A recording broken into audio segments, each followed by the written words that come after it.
Hello everyone, जय हिंद। Welcome to the class. आज की क्लास में हम करंट अफेयर्स कवर करने वाले हैं और करंट अफेयर्स कौन से मंथ का कवर करने वाले हैं? जून मंथ का, राइट।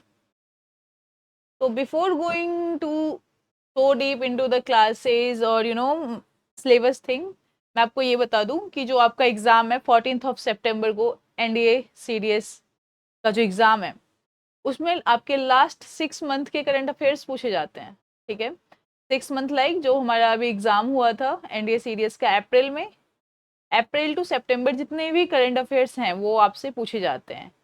ठीक है, इसका वेटेज, करंट अफेयर्स का वेटेज 15 to 20% होता है, जो कि मतलब 40 out of 300 आप समझो कि क्वेश्चंस जो होते हैं वो करंट अफेयर्स के होते हैं।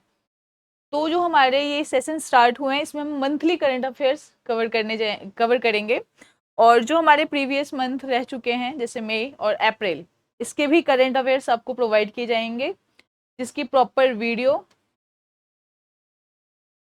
पीडीएफ सब मिलेगा आपको। ठीक है, और जो हम इस क्लास में करंट अफेयर्स पढ़ेंगे, सबसे बेस्ट चीज़ ये है कि आपको उसके नोट्स नहीं बनाने हैं, वो खुद ही एक नोट्स हैं। आपके पीडीएफ को ऐसे डिज़ाइन किया गया है, ऐसी क्लासेस ली गई हैं उसमें, ऐसे क्लासेस बनाए गए हैं कि आपको उसके बाद दोबारा नोट्स नहीं बनाने हैं। आपके बदले की सारी मेहनत हमने कर ली है अपने एंड पे, आपको नोट्स नहीं बनाने हैं इसके। ये जो पीडीएफ है ये खुद एक नोट्स है।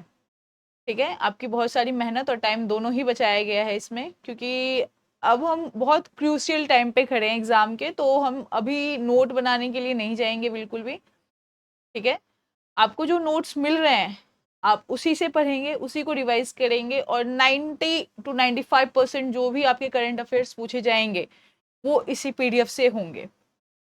इस पीडीएफ को ऐसे डिज़ाइन किया गया है कि आपको सिर्फ इसको रिवाइज करना है, फिर आपको क्वेश्चंस अटेम्प्ट करने हैं। आपको ये पीडीएफ देके खुद के नोट्स नहीं बनाने हैं। ठीक है, जब हम आपके लिए पीडीएफ बना रहे हैं, आपके बदले में हम इतनी मेहनत कर रहे हैं, तो आपको जरूरत नहीं है वो मेहनत करने की। ठीक है, तो ये सेशन हमारा ऐसे ही अब रेगुलरली चलेगा, जिसमें हम करंट अफेयर्स कवर करेंगे मंथली।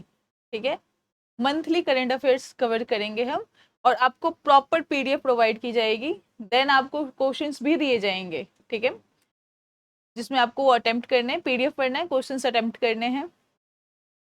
इतना ही करना है आपको, और रेगुलर रिवाइज करना है, दैट्स ऑल। आपके जो जितने भी करंट अफेयर्स आ रहे हैं एग्जाम में, इस पीडीएफ से बाहर कुछ नहीं आने वाला है आपका। ठीक है, ठीक है। तो आज की क्लास में हम क्या कवर करने वाले हैं? जून का करंट अफेयर्स। ठीक है, पहले हम कलर चेंज कर लेते हैं थोड़ा सा, जो कि विजिबल हो। I hope this colour is visible, right? हाँ, तो अपनी क्लास स्टार्ट करेंगे हम। क्लास स्टार्ट करने से पहले मैं आपको बता दूं, इस पीडीएफ में आज की सेशन में जो हम करंट अफेयर्स कवर करने वाले हैं वो डिफेंस से होंगे, economic, national, sports, international, awards and honours, scientific and technical. ये चीज़ें इस पीडीएफ में, इस सेशन में कवर किया जाएगा। इसके बाद कुछ हमारे ऐसे पॉइंट्स हैं जो मैं आपको वीडियो के लास्ट में बताऊंगी। कुछ हमारे ऐसे टॉपिक्स हैं जो जिन्हें हमें मतलब ऐसे डिटेल में पढ़ने की ज़रूरत नहीं है। ठीक है, वो वन लाइनर्स होते हैं जिन्हें हमें बस रेगुलरली रिवाइज करना है, रेगुलरली उनके क्वेश्चंस अटेम्प्ट करने हैं। उतना ही टाइम और एफर्ट मांगते हैं वो क्वेश्चंस। आपको डीप में जाके और बियॉन्ड एक पर्टिकुलर कंटेंट के बाद आपको उस चीज़ के बारे में नहीं पढ़ना है, जो कि मैं आपको आगे बताऊंगी, सारा क्लियर करूंगी। इसमें आपका टाइम और एफर्ट दोनों ही बच जाएंगे। आपको स्मार्टली पढ़ना है, गधों की तरह नहीं पढ़ना है आपको। ठीक है, कि जो मिल रहा है बस पढ़े जा रहे हो आप, उसको ऐसे नहीं करना है आपको। आपको देखना है कि आपको कहाँ टाइम डालना है और कहाँ पे टाइम बचा लेना है। ठीक है, so starting our class with the first topic, that is our appointments. ठीक है, अपॉइंटमेंट्स मीन्स किसकी किस पद पे नियुक्ति हुई है, हम उसके बारे में पढ़ेंगे। ये अपॉइंटमेंट्स में से बहुत सारे क्वेश्चंस आते हैं एनडीए और सीडीएस में। मेनली जो हमारे हायर पोस्ट होते हैं उन पे जो भी अपॉइंट होते हैं, रिसेंट अपॉइंटमेंट्स होती हैं, उनके बारे में पूछा जाता है। और कई बार तो ये भी पूछ लिया जाता है कि पर्टिकुलर एक टेन्योर के लिए कौन थे उस पद पे, लाइक अभी तो ये हैं लेकिन इस टाइम के लिए कौन थे उस पद पे। तो ये चीजें हमें ध्यान रखनी है, ठीक है। चलिए तो स्टार्ट करते हैं। सबसे पहले हम पराग जैन के बारे में पढ़ेंगे, ठीक है। तो हमारा पहला टॉपिक जो स्टार्ट होता है अपॉइंटमेंट्स का, वो स्टार्ट होता है रॉ से। अब रॉ तो आई होप आप सबको पता होगा, ये इंटेलिजेंस एजेंसी है इंडिया की, है ना। हर कंट्री की अपनी एक इंटेलिजेंस एजेंसी होती है जो उनके लिए काम करती है, जिससे उनको खुफिया इंफॉर्मेशन मिलता है कि कहाँ पे क्या होने वाला है। जो स्पाइसेस होते हैं, बहुत सारी मूवी भी आपने देखी होगी ना स्पाइसेस के ऊपर। तो ये रॉ का काम होता है सेफ्टी एंड सिक्योरिटी प्रोवाइड करना अपने नेशन के लोगों को। और वो बहुत हार्ड वर्किंग होते हैं, बहुत ज़्यादा हार्ड वर्किंग होते हैं, मतलब बहुत ज़्यादा, ठीक है। तो our first point is Parag Jain appointed as new रॉ चीफ सक्सीड्स रवि सिन्हा। तो जो रॉ के चीफ हैं, अभी तो पराग जैन है, इससे पहले रवि सिन्हा रहे हैं, ठीक है। पराग जैन का जो टाइम स्टार्ट होगा, जो वर्किंग टेन्योर स्टार्ट होगा, वो जुलाई 1 2025 से रहा है। नाउ टॉकिंग अबाउट पराग जैन, पराग जैन कौन है? वो 1989 के आईपीएस ऑफिसर रह चुके हैं, मतलब आईपीएस ऑफिसर हैं। कौन से बैच के? 1989 बैच के, ठीक है। पंजाब कैडर उनका, पंजाब कैडर रहा है उनका, ठीक है। और इनका सबसे बड़ा जो योगदान है वो ऑपरेशन सिंदूर में रहा है, जिसके बारे में हम आगे पढ़ेंगे। मैं आपको आगे बताऊंगी कि इन्होंने क्या की रोल परफॉर्म किया था ऑपरेशन सिंदूर में। तो Parag Jain appointed as a new रॉ चीफ सक्सीड्स रवि सिन्हा। तो पराग जैन से पहले कौन थे हमारे चीफ रॉ के? रवि सिन्हा, ठीक है। पराग जैन भी उतने ही इंपॉर्टेंट है जितने रवि सिन्हा, बिकॉज क्वेश्चंस में आपसे लाइक आपको नहीं पता यूपीएससी आपसे क्या पूछ ले, अभी क्या है, इससे पहले कौन थे, ठीक है। रवि सिन्हा भी रिसेंट थी, उन्होंने अपना पद छोड़ा है, तो हो सकता है कि ये भी आपसे पूछ लिया जाए। तो ये दोनों चीज आपको ध्यान रखना है, ठीक है। Now Arun Srinivas appointed managing director and head for Meta in India. Meta आपको पता है क्या है? क्या है मेटा? बताइए। मेटा क्या करता है? ये ऑपरेट करता है several social media platform. Meta क्या करता है? Operates several social media platform. जितने भी बच्चे ये पढ़ रहे हैं या देख रहे हैं, आप सब फेसबुक इंस्टाग्राम आप सबको पता ही होगा, ठीक है। आपने देखा ही होगा, जब भी आप फेसबुक खोलते हो उसकी सेटिंग्स में जाते हो तो एक हेल्पिंग कॉर्नर आता है, उसमें आपने ये साइन देखा होगा और ये नाम देखा ही होगा। जब भी आप फेसबुक आईडी लॉग इन करते हो, लॉग आउट करते हो, वैसे तो आप लोगों के फ़ोन में हमेशा ही लॉग इन होगा वो, तो ऑब्वियस, मतलब आजकल के बच्चे हो आप लोग। जब आप सेटिंग्स में जाते हो ना और आप ऐसा सोचते हो कि चलो थोड़ा सा पढ़ लेते हैं, हम थोड़ा सा अपनी पढ़ाई पे ध्यान दे देते हैं, और जब आप सोचते हो चलो डीएक्टिवेट कर देते हैं हम अपनी आईडी फेसबुक की, इंस्टाग्राम की, 2 महीने बच्चे हैं एग्जाम में और पढ़ लें थोड़ा सा, तो जब आप सेटिंग्स में जाते हो ना, तो ये श्रीमान, मेटा श्रीमान आपको वहां पे दिखते हैं, ठीक है। बेसिकली ये सोशल मीडिया जो साइट्स होते हैं उसको ऑपरेट करता है। Helping hand, you can say it as a helping hand, ठीक है। तो अरुण श्रीनिवास को अपॉइंट किया गया है managing director and head for Meta in India. Meta in India, ये ध्यान रखना है आपको, ठीक है। कौन सी कंट्री के लिए अपॉइंट किया गया है मैनेजिंग डायरेक्टर इनको? इंडिया के लिए, ठीक है। अब ऐसा ना हो कि आपसे यूएस का पूछ ले, कहीं और का पूछ ले, आप कुछ और ही लिख के आ जाओ, ठीक है। ये चीजें आपको ध्यान रखनी है, छोटी माइनर चीजें होती हैं ये, जब आप इसको बार बार पढ़ोगे ना तो आपके माइंड को पता चल जाएगा, वो तुरंत रिकॉल कर लेगा। आपने एक बार पढ़ा फिर छोड़ दिया, अब सिर्फ आपने मेटा पढ़ा है, तो जब आप रिकॉल करोगे, जब आपने इसको रिवाइज नहीं किया है इस टॉपिक को, तो आप मेटा पढ़ोगे, आप इनका नाम देखोगे अरुण श्रीनिवास का, टिक करके आ जाओगे। अब आपको तो पता है मेटा तो मैंने पढ़ा था, उसके साथ किसका नाम पढ़ा था मैंने? श्रीनिवास का। बट किस कंटेंट में, किस कॉन्टेक्स्ट में पूछा गया है, ये आपको ध्यान रखना बहुत जरूरी है, इसके लिए रिवीजन बहुत ज्यादा जरूरी है। द पॉइंट इज कि आपको रिवाइज करते रहना बहुत जरूरी है। तो अगर हम अरुण श्रीनिवास के करियर के बारे में देखें, तो उन्होंने अपना करियर स्टार्ट किया था रीवॉक में काम करके, ठीक है। कहाँ पे इन्होंने स्टार्ट किया था? रीवॉक, स्पोर्ट्स शूज, स्पोर्ट्स कंपनी, ठीक है। चलिए नेक्स्ट आते हैं हम। Katrina Kaif appointed global brand ambassador for Maldives. Katrina Kaif आप सभी को पता है विकी कौशल की धर्म पत्नी है ये, ध्यान दें आप सभी लोग। कैटरीना कैफ जो है विकी कौशल की धर्म पत्नी है, ठीक है। और इनकी धर्म पत्नी को appointed as a global brand ambassador for Maldives, ठीक है। मालदीव्स क्या है? टूरिस्ट प्लेस है, ठीक है, बहुत बहुत ज्यादा सुंदर है। और ये अपॉइंटमेंट किसके द्वारा किया गया है? MMPRC, ठीक है। MMPRC के द्वारा ये अपॉइंटमेंट की गई है और इससे इंडिया और मालदीव्स का रिलेशन बेटर होगा बेसिकली। जो भी इंटरनेशनली हम कोई न्यूज़ पढ़ते हैं या इंटरनेशनल कोई भी ऐसी अपॉइंटमेंट होती है तो वो सिर्फ हमारे जो रिलेशंस हैं उन कंट्री के साथ उसको बेटर करता है, ठीक है। तो Katrina Kaif appointed as a global brand ambassador for Maldives, ठीक है। नाउ ये सेकेंड न्यूज़ बहुत ज़्यादा इंपॉर्टेंट है और ये फर्स्ट टाइम हुआ है, तो मतलब पूरा ध्यान लगा के सुनो आप लोग। Lieutenant commander Yashasvi Solanki has been appointed as the first female ADC to the President of India. Now, ADC होता क्या है बेसिकली, पहले आप ये समझो कि ADC होता क्या है, क्या काम है ADC का। ADC होता है प्रेसिडेंट्स क्लोजेस्ट मिलिट्री एड, ठीक है।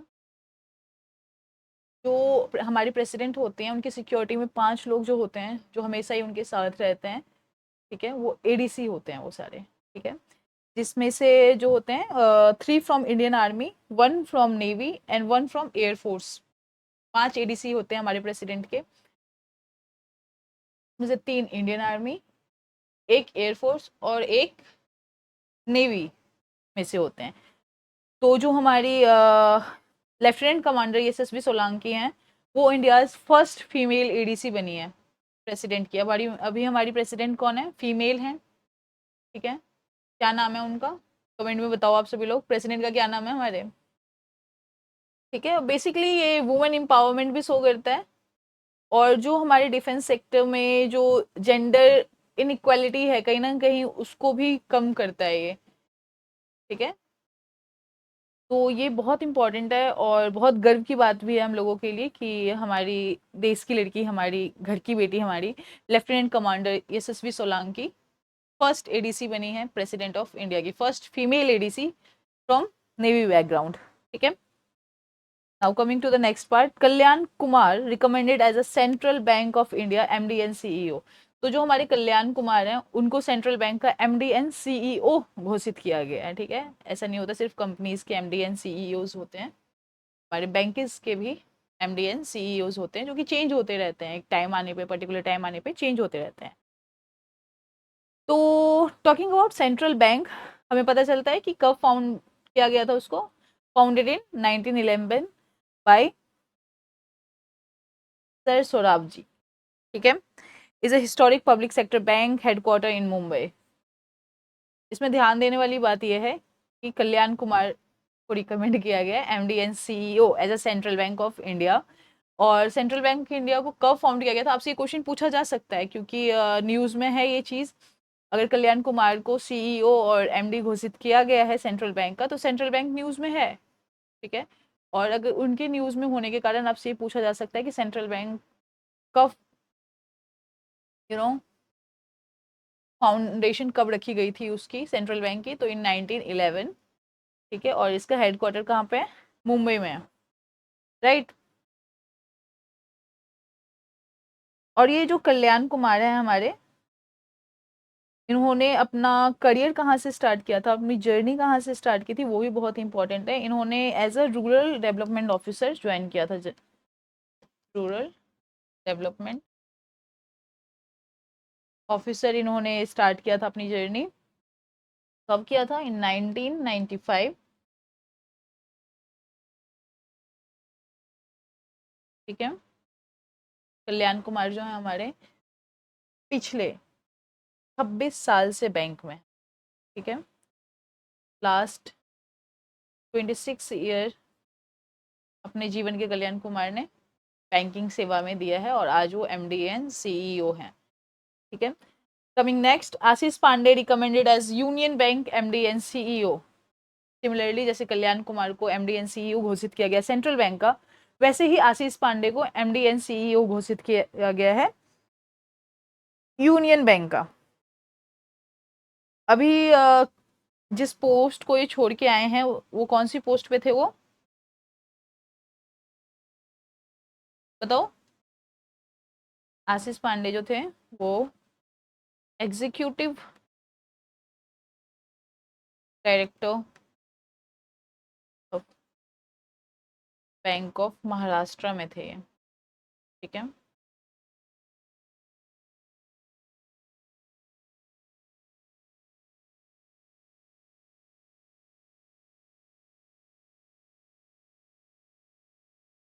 नाउ यूनियन बैंक की फाउंडेशन कब रखी गई थी, अभी हमने पढ़ा सेंट्रल बैंक की, ठीक है। आप मुझे बताना कमेंट्स में कि यूनियन बैंक की फाउंडेशन कब हुई थी, ठीक है, या मैं बता दूं आप लोगों को। यूनियन बैंक का फाउंडेशन रखा गया था इन 1919 बाय सेठ सीताराम। वैसे इतना इंपॉर्टेंट है नहीं है, बट मैं जस्ट फॉर जनरल नॉलेज आप लोगों को बता देती हूँ, ठीक है। Now coming next, S Mahendra Dev appointed new chief of EAC PM. EAC क्या होता है आप ये बताओ, पहले पहले तो ये बताओ ईएसी क्या होता है। EAC stand for economic advisory council of PM, ठीक है। तो एस महेंद्र देव जो है उनको अपॉइंट किया गया है न्यू चीफ किसके, ईएसी पीएम के, और EAC PM stands for economic advisory council, ठीक है।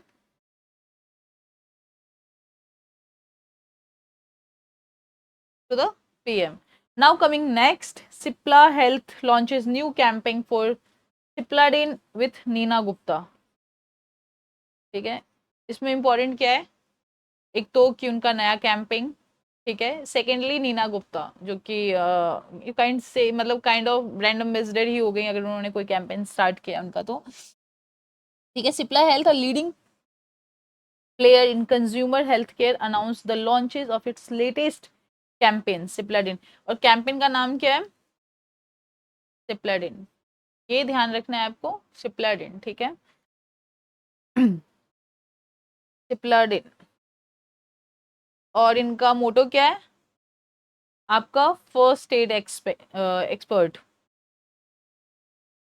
सिप्ला हेल्थ केयर के द्वारा एक कैंपेन लॉन्च की गई जिसका नाम सिप्लाडिन है। किनके साथ की गई, नीना गुप्ता जी के साथ की गई, ठीक है। इनका मोटो क्या है आपका, first aid expert featuring acclaimed actress Neena Gupta as the brand ambassador, ठीक है। नीना गुप्ता बहुत ही बेहतरीन एक्ट्रेस हैं, बहुत ज़्यादा बेहतरीन एक्ट्रेस हैं और बहुत टाइम तक खबरों में बनी रही।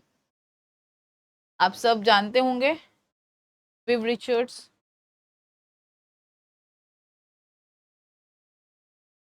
सॉरी। तो काफ़ी टाइम तक ये खबरों में बनी रही और काफ़ी बेहतरीन एक्ट्रेस हैं ये।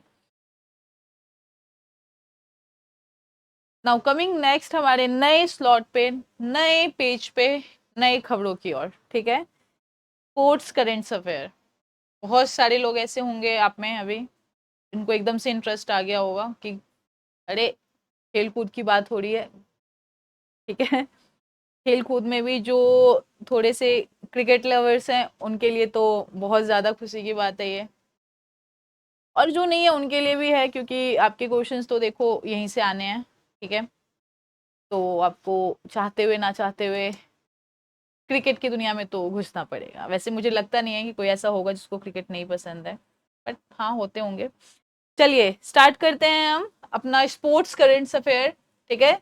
Starting with D Gukesh defeat Magnus Carlsen in Norway chess 2025। अभी लास्ट 1-2 साल से ना ये दो नाम आप लोग बहुत ज़्यादा सुनते होंगे, ठीक है, बहुत ज़्यादा खबरों में बने रहते हैं ये। बहुत बेहतरीन लीजेंड प्लेयर हैं दोनों, अपने अपने स्पोर्ट्स के, दोनों का ही स्पोर्ट्स चेस है और बहुत ज़्यादा लीजेंड प्लेयर हैं ये लोग। काफ़ी ज़्यादा यू नो आपका सेंसेस बहुत एक्टिव होना चाहिए जब आप चेस खेल रहे हो, बहुत ज़्यादा एक्टिव होना चाहिए आपका सेंसेस जब आप चेस खेल रहे होते हो, क्योंकि आपको फिजिकली उसमें कुछ करना नहीं है, बट मेंटली आपको इतना शार्प और काम रहना है कि आप अपने जो अपोजिशन में बैठे हुए हैं आपके, आप उनके हर चाल को डिफीट कर सको। तो फर्स्टली तो ये नॉर्वे चेस के बारे में थोड़ा सा बताओ। आप बताओ, आप नहीं बताओगे फिर मैं बताऊंगी, और तो है नहीं हमारे पास कोई उपाय। तो नॉर्वे चेस की अगर हम बात करें तो ये एक प्रेस्टिजियस चेस टूर्नामेंट है, ठीक है, और इसके जो प्लेयर्स होते हैं वो टॉप लेवल के चेस प्लेयर होते हैं या तो वर्ल्ड चैंपियन होते हैं, ठीक है। क्या होते हैं ये? पहले तो नॉर्वे चेस क्या होता है? ये एनुअल प्रेस्टिजियस चेस टूर्नामेंट, ठीक है। और इसके जो प्लेयर्स होते हैं या तो वो क्या टॉप लेवल के होंगे, टॉप लेवल मतलब या तो नेशनल इंटरनेशनल विनर्स रहे होंगे, या तो वो वर्ल्ड चैंपियन होते हैं। अब जैसे ही आप ये नाम पढ़ते हो ना, प्रेस्टिजियस, प्रेस्टिजियस मतलब हाई लेवल पे, बहुत हाई लेवल पे। तो हाई लेवल पे आप जोनल लेवल, डिस्ट्रिक्ट लेवल, ये लोग नहीं जाके खेलते हैं वहाँ पे। खेलते हैं बट तब जब वो नेशनल या इंटरनेशनल विनर होते हैं। एक एक सीढ़ी है प्रॉपर वहां तक पहुंचने की। ऐसा नहीं है कि आपने आज चेस खेलना स्टार्ट किया और कल अब जाके बैठे होगे नॉर्वे चेस में, तो ऐसा नहीं होता। एक प्रॉपर गाइडलाइन होती है। जब आप जीतते जाते हो, विनर बनते हो, वर्ल्ड चैंपियन बनते हो, देन आप दूसरे वर्ल्ड चैंपियन को उसके साथ compete कर रहे होते हो। It's a different level of feeling. ये सेम फीलिंग आपको एसएसबी में आएगी जब आप एसएसबी में बैठे होगे अपना एग्जाम क्लियर करके, और आपके साथ सारे बच्चे जो बैठे होंगे सबका एग्जाम क्लियर होगा। बट इतनी मेहनत के बाद भी उसमें से बहुत सारे बच्चे ऐसे होंगे जो कॉन्फ्रेंस आउट होंगे, या जिनका एसएसबी लिस्ट, मतलब एसएसबी लिस्ट में नाम ही नहीं आएगा जिनका। जब आप compete कर रहे होगे ना, तो आपको सेम सेम लेवल की एनर्जी फील होगी, या आप बहुत सारे ऐसे बच्चों से इंस्पायर भी होगे कि आपको पता चलेगा कि लोग कितने ज़्यादा मतलब मेहनती हैं, या तो कुछ लोगों को आप ऐसे देखोगे जिनसे आपने कभी मिला ही नहीं होगा, वो एनर्जी आपने कभी फील ही नहीं किया होगा। तो जब आप ऐसे किसी प्रेस्टिजियस जगह पे जाते हो ना, takes a lot to be there, ठीक है। अब कोई ऐसा बच्चा जो आज जिसने एनडीए के लिए पढ़ना ही आज स्टार्ट किया है, ठीक है, हो सकता है अगर वो सिंसियर हो, अपना दिन का 12-14 घंटा पढ़ रहा है, तो उसका एग्जाम क्लियर हो, ये हो वो हो, और एसएसबी में जाके या फाइनल जब मेरिट लिस्ट आती है उसमें उसका नाम आए। बट बहुत रेयरली ही होता है ऐसा। और जब आप मेहनत करके जाते हो, जब आप मेहनत करके लिस्ट में आपका नाम आता है, आपके साथ जो और बंदे होते हैं उनका नाम आता है, तो आपको एनर्जी फील होती है ना, वो प्रेस्टिजियस एनर्जी आपको फील होती है। आपको एसएसबी में फील होगा जब आप जीडी वगैरह कर रहे होगे ना, तो आपको समझ में आएगा कि आप किससे बात कर रहे हो, आपके सामने जो बैठा हुआ है वो कितना डेप्थ में मतलब नॉलेज है उसके पास। तो ये चीज़ें बहुत ज़्यादा मायने रखती हैं, और बहुत मेहनत के बाद आप वहाँ पे पहुँचते हो। तो या नॉर्वे चेस के बारे में हम बात कर रहे थे कि ये एनुअल प्रेस्टिजियस गेम है जो कि मई और जून के मंथ में होता है, हर साल होता है। और इसके जो प्लेयर्स होते हैं वो नेशनल इंटरनेशनल लेवल के विनर्स रह चुके होते हैं, और वो आपस में compete करते हैं। अभी डीगू केस जो हैं, आपको पता है, सबसे यंगेस्ट प्लेयर हैं हमारे इंडिया के, और सबसे टॉप रैंक पे जाके बैठे हुए हैं। उन्होंने डिफीट किया है मैग्नस कार्लस, जो कि वर्ल्ड चैंपियन रह चुके हैं कितनी बार, ठीक है। Now coming next, Maxwell bids farewell to ODI cricket after 13 year long career, ठीक है। ग्लेन मैक्सवेल, आप सब इनको जानते होंगे। इन्होंने बहुत सारे टेस्ट, ओडीआई, टी20s एंड आईपीएल में खेला है। जो क्रिकेट के फैन है उनके तो उनको सब पता ही होगा, उनके लिए तो ये कोई करंट अफेयर है ही नहीं, उनके लिए तो ये उनकी जीवनी का हिस्सा है, ठीक है। बट जो नहीं है क्रिकेट से इतने रूबरू, मैं उनको बता दूं, ग्लेन मैक्सवेल जो हैं वो बहुत सारे टेस्ट क्रिकेट, ओडीआई, टी20 एंड आईपीएल खेल चुके हैं, ठीक है। और उन्होंने ओडीआई से फेयरवेल लिया है, मतलब ओडीआई को उन्होंने टाटा बाय बाय कह दिया। उन्होंने 149 मैचेस खेले हुए हैं, अगर आपको पता हो कि उन्होंने 149 मैच खेलने के बाद ओडीआई से फेयरवेल ले लिया है। और जो ये मैक्सवेल हैं वो हमारे 2015, 2023, 2015 और 2023 के वर्ल्ड कप,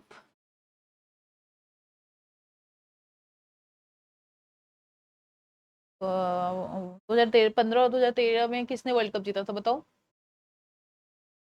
ऑस्ट्रेलिया ने, राइट।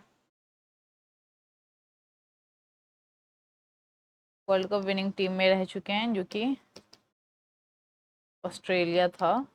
और ग्लेन मैक्सवेल कहाँ के प्लेयर हैं? ऑस्ट्रेलिया के, ठीक है। आई होप आई एम क्लियर। मैं एक बार और रिपीट कर देती हूँ आपके लिए।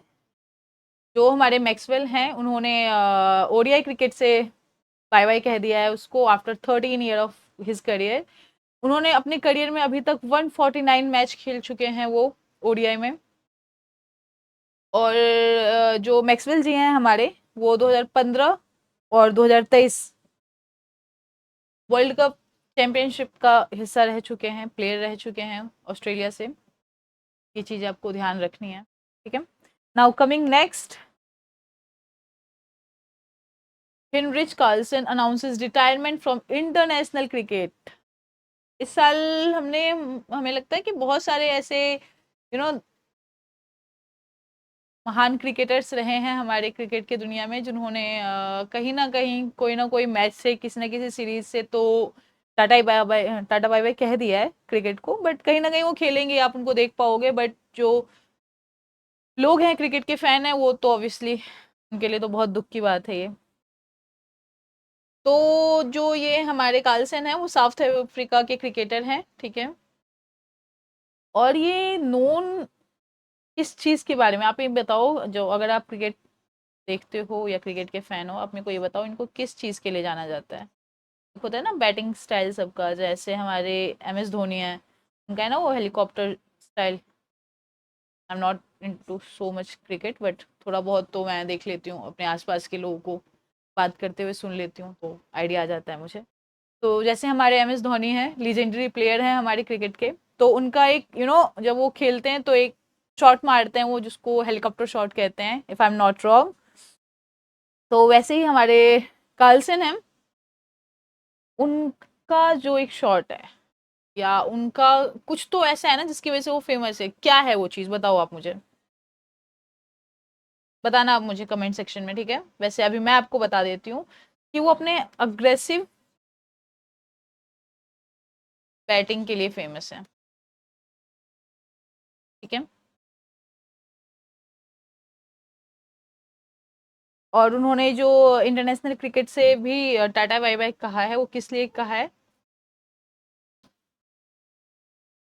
बताओ? इन्होंने टाटा बाय बाय कहा है अपने इंटरनेशनल क्रिकेट को, टू प्रायोरिटाइज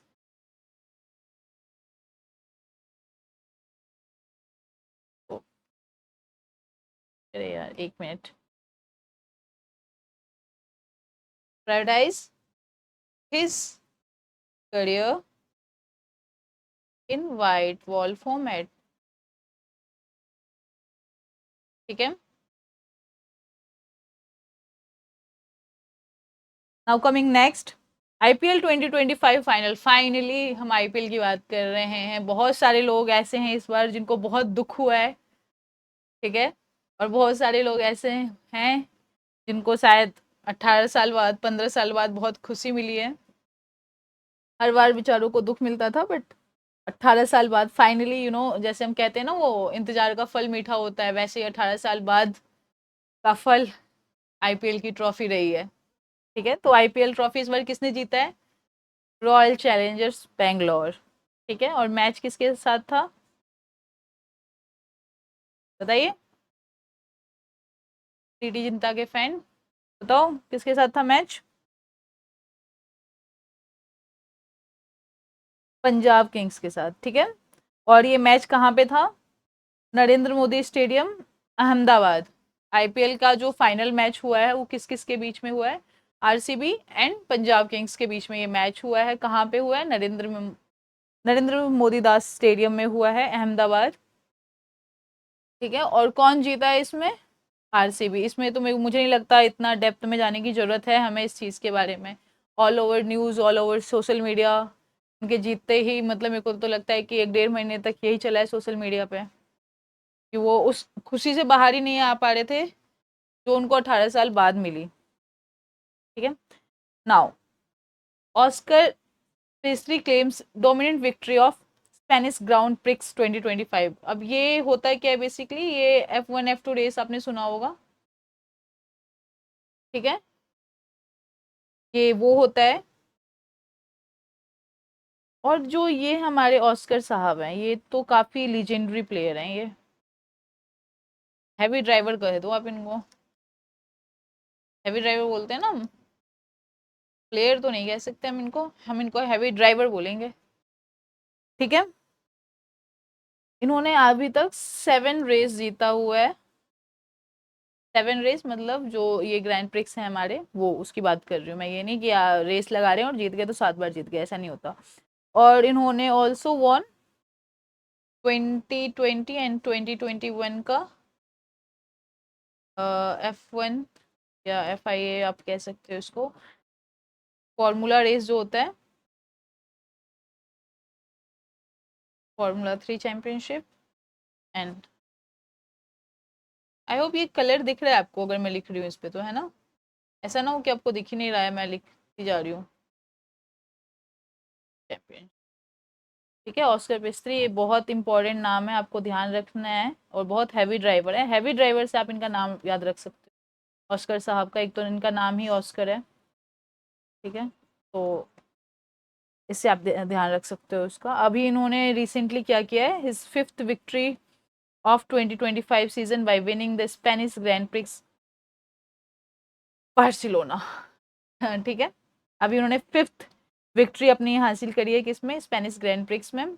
इससे पहले भी वो बहुत सारे ऐसे ही चैंपियनशिप जीत चुके हैं, जैसे मैंने अभी आपको बताया 2020 2021 का Formula 3 एंड Formula 2 चैंपियनशिप भी इन्होंने अपने नाम ही की थी, ठीक है।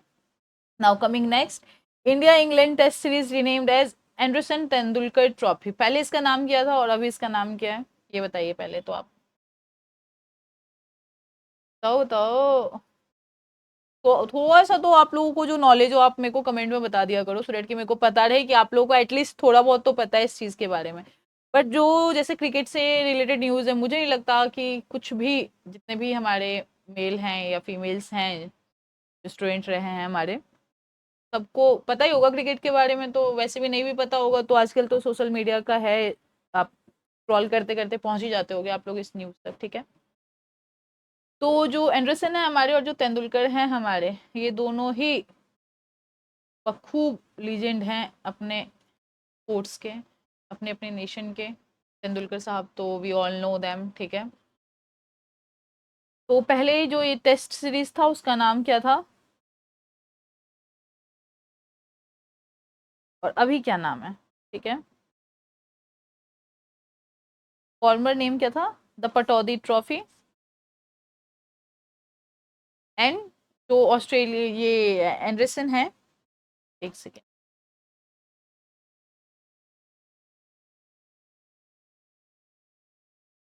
एक मिनट, हाँ ये को लग रहा है कलर ना दिख नहीं रहा है आप लोगों को, मेरे को कलर चेंज करना चाहिए इसका, है ना? पिंक कर दूं, पिंक दिखेगा? चलो ठीक है। चलो न्यूज़ पे आते हैं। तो इंडिया और इंग्लैंड का जो टेस्ट सीरीज है उसका नाम चेंज कर दिया गया है और उसको एंडरसन एंड तेंदुलकर ट्रॉफी रखा गया है। तो जो इंडिया में ट्रॉफी होती थी उसका नाम था the Pataudi trophy, and same goes with England, Anthony De Mello trophy, ठीक है। अभी इसका नाम क्या कर दिया गया है? एंडरसन एंड तेंदुलकर ट्रॉफी, जो कि काफी विवादित विवादित क्या बोल रही हूँ मैं, विवादित भी रहा है हमारे यू नो जो हमारे टेस्ट ये क्रिकेट जगत के जो लीजेंडरी प्लेयर हैं उन लोगों के उसमें कि इनका ही नाम क्यों है। तो फिर ये तो बहुत बार होता है कि आपकी क्लास में से अगर आपको ही हर बार या आपके नाम पे कुछ चीज़ ऐसी करवा दी जाए तो और बच्चों को दिक्कत होगी। इनका ही नाम क्यों? तो उसके पीछे रीजंस हैं, उनके पीछे हिस्ट्री रह चुकी है और बहुत लीजेंडरी हिस्ट्री रह चुकी है। ठीक है,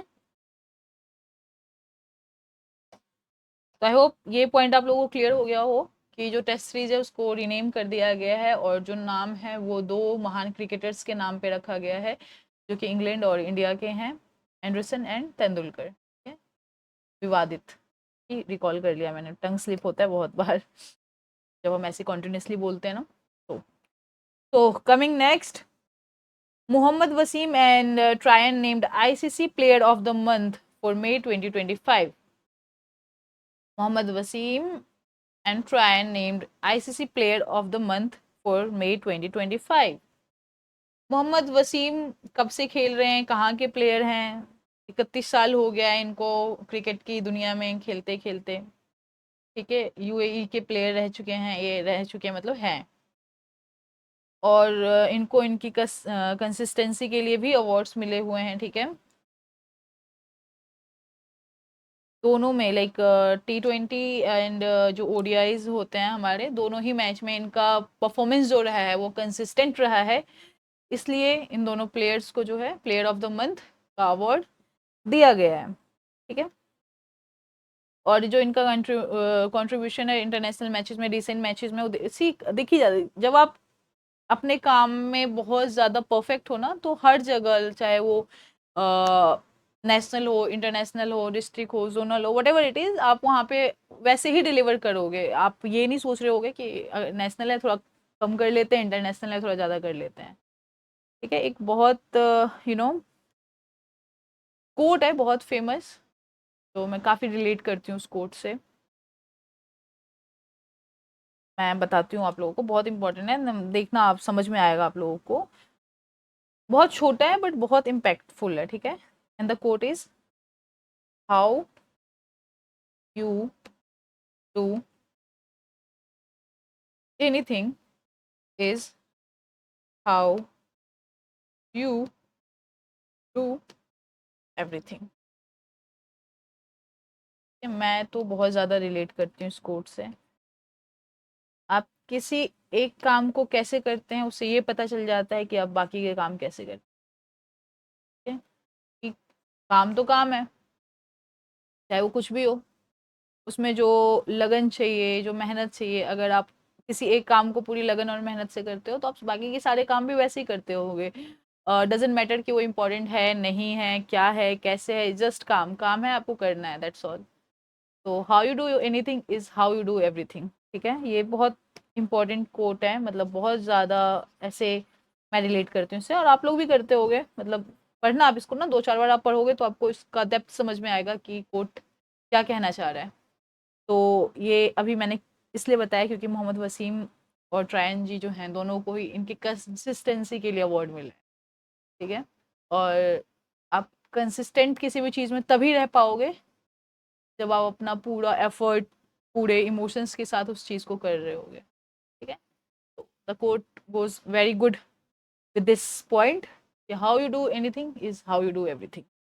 Now coming next to our Neeraj Chopra. ओहो हो, नीरज चोपड़ा जी तो क्या ही बोला जाए, जहाँ देखते हैं इनका जेवलिन दिखता है, जितनी दूर तक आप देखोगे सिर्फ इनका जेवलिन ही दिखेगा आपको।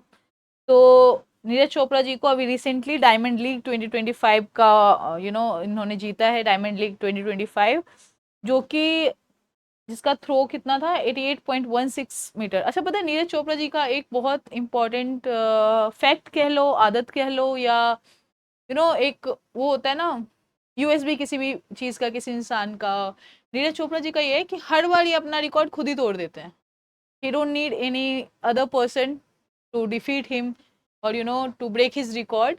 ही is the one, he will do it for himself. इसको इनको जरूरत ही नहीं है किसी कंपिटिटर की। इज लाइक कि ओहो रुको, मुझे हैंडल करने दो चीज़, I am there, I will do that. तो नीरज चोपड़ा जी बहुत ज़्यादा कंसिस्टेंट रहते हैं अपनी चीज़ों में। तो उनको हाल ही में क्या मिला है, डायमंड लीग उन्होंने जीता है, और जिसका थ्रो था 88.16 सेंटीमीटर, ठीक है। और ये अगर आप लोगों को याद हो और आप लोग रिकॉल कर पाओ तो इन्होंने गोल्ड जीता था कहाँ पे हम इनको कब से जानते हैं हम इनको, जो ये एकदम से न्यूज़ में छा गए थे, बताइए कब कब आपने नाम सुना था लास्ट, आप मतलब जब आपने पहली बार नाम सुना नीरज चोपड़ा का, वो क्या था? रिकॉल तो नहीं कर पा रहे हो गए, है ना? टिकटॉक रिकॉल हो जाता है। चलो मैं बता देती हूँ। गोल्ड जीता था इन्होंने कब? 2020 के टोक्यो ओलंपिक में, ठीक है। टोक्यो ओलंपिक में इन्होंने गोल्ड जीता था। तब से ये बस चांदी चांदी किए हुए हैं हर जगह, जीत ये डायमंड और गोल्ड रहे हैं। चलिए बात करते हैं हम आईसीसी हॉल ऑफ फेम की, ठीक है। तो ICC hall of fame basically है क्या, पहले तो आप ये बताओ, ठीक है।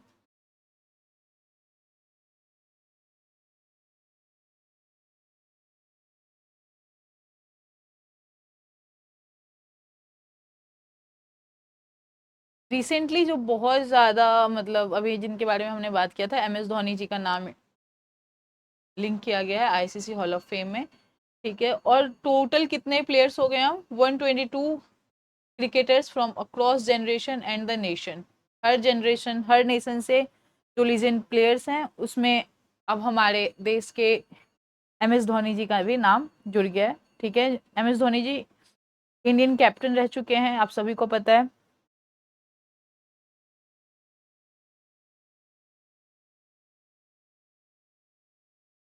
और एम एस धोनी जी ने कौन से फॉर्मेट में कौन सा मैच जीता है ये मुझे नहीं लगता आप लोगों को बताने की जरूरत है। 2007 ICC T20, 2011 ICC ODI, 2030 ICC championship trophy, ठीक है। ये सब उनके अंदर ही रहा है।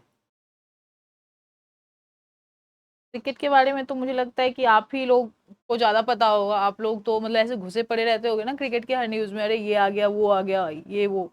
बट स्टिल जो इम्पोर्टेंट है वो ये है कि एम एस धोनी को लिंक किया गया है आईसीसी हॉल ऑफ फेम में।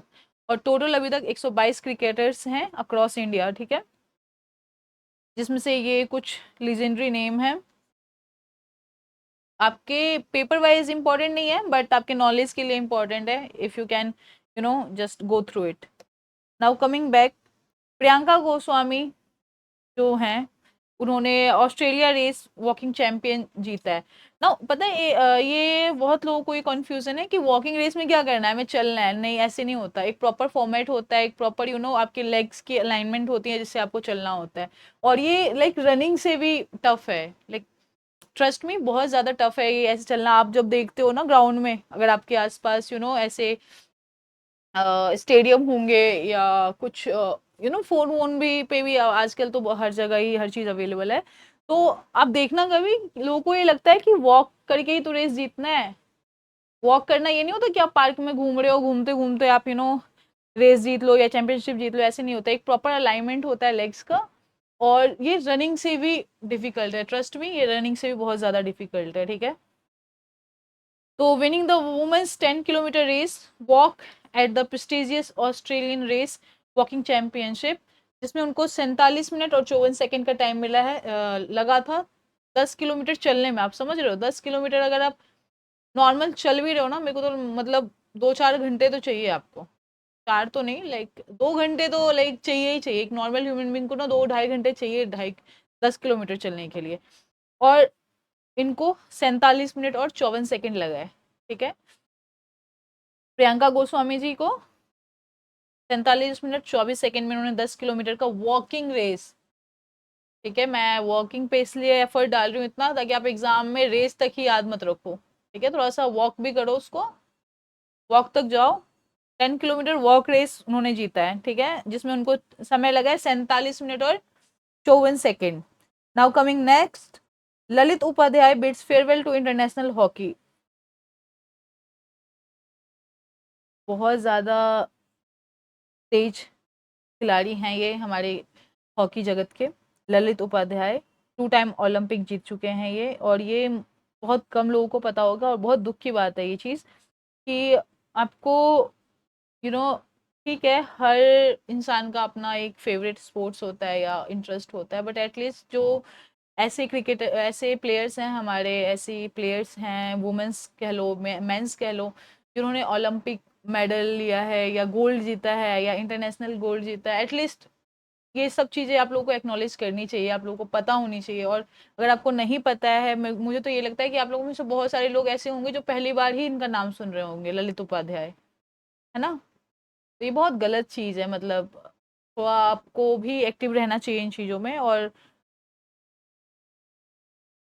है दुख की बात है ये कि लोगों को मतलब पता ही नहीं होता कि अच्छा ऐसा भी कोई नाम है। ये तो बहुत गलत चीज़ है ये, मतलब काइंड ऑफ डिसरिस्पेक्ट है उस प्लेयर के लिए, उसकी मेहनत के लिए, कि वो इतना मतलब मेहनत कर रहा है और लोगों को पता ही नहीं है, मतलब वो लोगों के सामने से इधर उधर से निकल जाए, लोगों को पता ही नहीं चले कि कौन है ये। ठीक है, ये बहुत गलत चीज़ है, ऐसा नहीं होना चाहिए। और हम ही हैं ये जो करते हैं, कोई और गवर्नमेंट कुछ नहीं कर रहा है इसमें, हम कर रहे हैं बस। चलो, ऐसा वैसे नहीं करना चाहिए, हमें हमें एक्नॉलेज करना चाहिए इन लोगों को, और उतना ही रिस्पेक्ट कह लो या कुछ भी कह लो, बट इतना स्टारडम उन लोगों को मिल ही नहीं पाता, और हम हैं रिस्पॉन्सिबल उस चीज़ के, और कोई नहीं। खैर, ललित उपाध्याय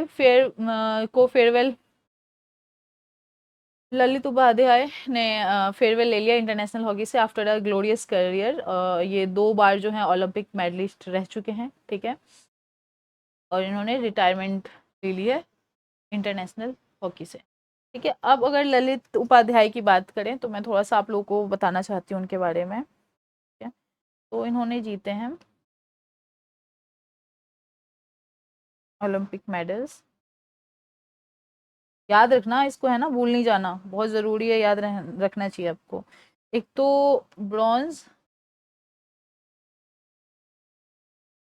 इन टोक्यो 2020, ये कलर आई होप विजिबल होगा आप लोगों को, है ना? And also bronze in Paris 2024। ये उन 2 ओलंपिक की बात है कि अभी हम बात कर रहे थे ना। तो पहला उन्होंने कहाँ पे जीता था? 2020 में टोक्यो में, एंड 2024 में पेरिस में। मतलब थोड़ा सा और, अब जब बता ही रही हूँ तो थोड़ा सा और सुनो, ये इम्पोर्टेंट है, आप सबको पता होना चाहिए, इसलिए मेरा बताना बहुत ज़रूरी है। ठीक है, और इनको जो ऑनर किया गया है, पहला है अर्जुना अवार्ड, ठीक है, इन 2021। ठीक है, और इन्हीं को एज ए डीएसपी अपॉइंट किया गया है बाय यूपी गवर्नमेंट। अभी मैं बात करूंगी इस चीज़ की ना, अभी हम अपॉइंटमेंट्स उसकी बात कर रहे हैं, स्पोर्ट्स की ना, मैं आपको बताऊंगी कि ऐसा अपॉइंटमेंट हुआ है ना, मतलब पता नहीं क्या सोच के हमारी गवर्नमेंट ने इस अपॉइंटमेंट को लिया है, मतलब समझ से परे चीज़ है वो। मैं हम करेंगे इसके बारे में बात अभी। ठीक है, अभी तो हम ललित उपाध्याय के बारे में बात कर ले। 2 ब्रॉन्ज जीता है उन्होंने 2 ओलंपिक्स में, पहला है टोक्यो 2020, दूसरा है इन पेरिस 2024। इनको अर्जुना अवार्ड भी मिल चुका है 2021 में, और डीएसपी घोषित किया जा चुका है बाय यूपी गवर्नमेंट। ठीक है, और इनके मतलब इनके तो बहुत सारे, लाइक क्या बताऊं मैं आपको, इनके इतने एशियन अचीवमेंट्स है ना, बहुत सारे। चलो कभी बात करेंगे हम ऐसे लीजेंडरी प्लेयर्स की। ठीक है, अभी तो हमारा बहुत सारा टाइम चला जाएगा इसमें, बट ठीक है, हम बात करेंगे मैं ये हटा देती हूँ ताकि जब आप इस पीडीएफ को पढ़ रहे हो तो ये सब चीज़ आपको डिस्टर्ब ना करे, क्योंकि ये आपके एग्जाम से रिलेटेड नहीं है, आपके नॉलेज से रिलेटेड है। ठीक है, बताओ भाई। कमिंग नेक्स्ट, देखो इसी एग्जैक्ट इसी चीज़ की मैं बात कर रही थी। जो हमारे रिंकू जी हैं, क्रिकेट के प्लेयर हैं, हाल ही में बहुत फेमस हुए हैं, हाल ही में इनकी एंगेजमेंट हुई है एक एमपी से, मतलब कह सकते हो आप उनको। तो जो इनकी पार्टनर हैं वो पॉलिटिक्स में है। ठीक है, रिंकू सिंह हमारे क्रिकेट के प्लेयर, बहुत ज़्यादा मेहनत से, बहुत ज़्यादा है ना, एक ऐसे बैकग्राउंड से आते हैं जो कि काफ़ी मतलब है सराहनीय चीज़ है कि वो एक ऐसे बैकग्राउंड से जहाँ पे मतलब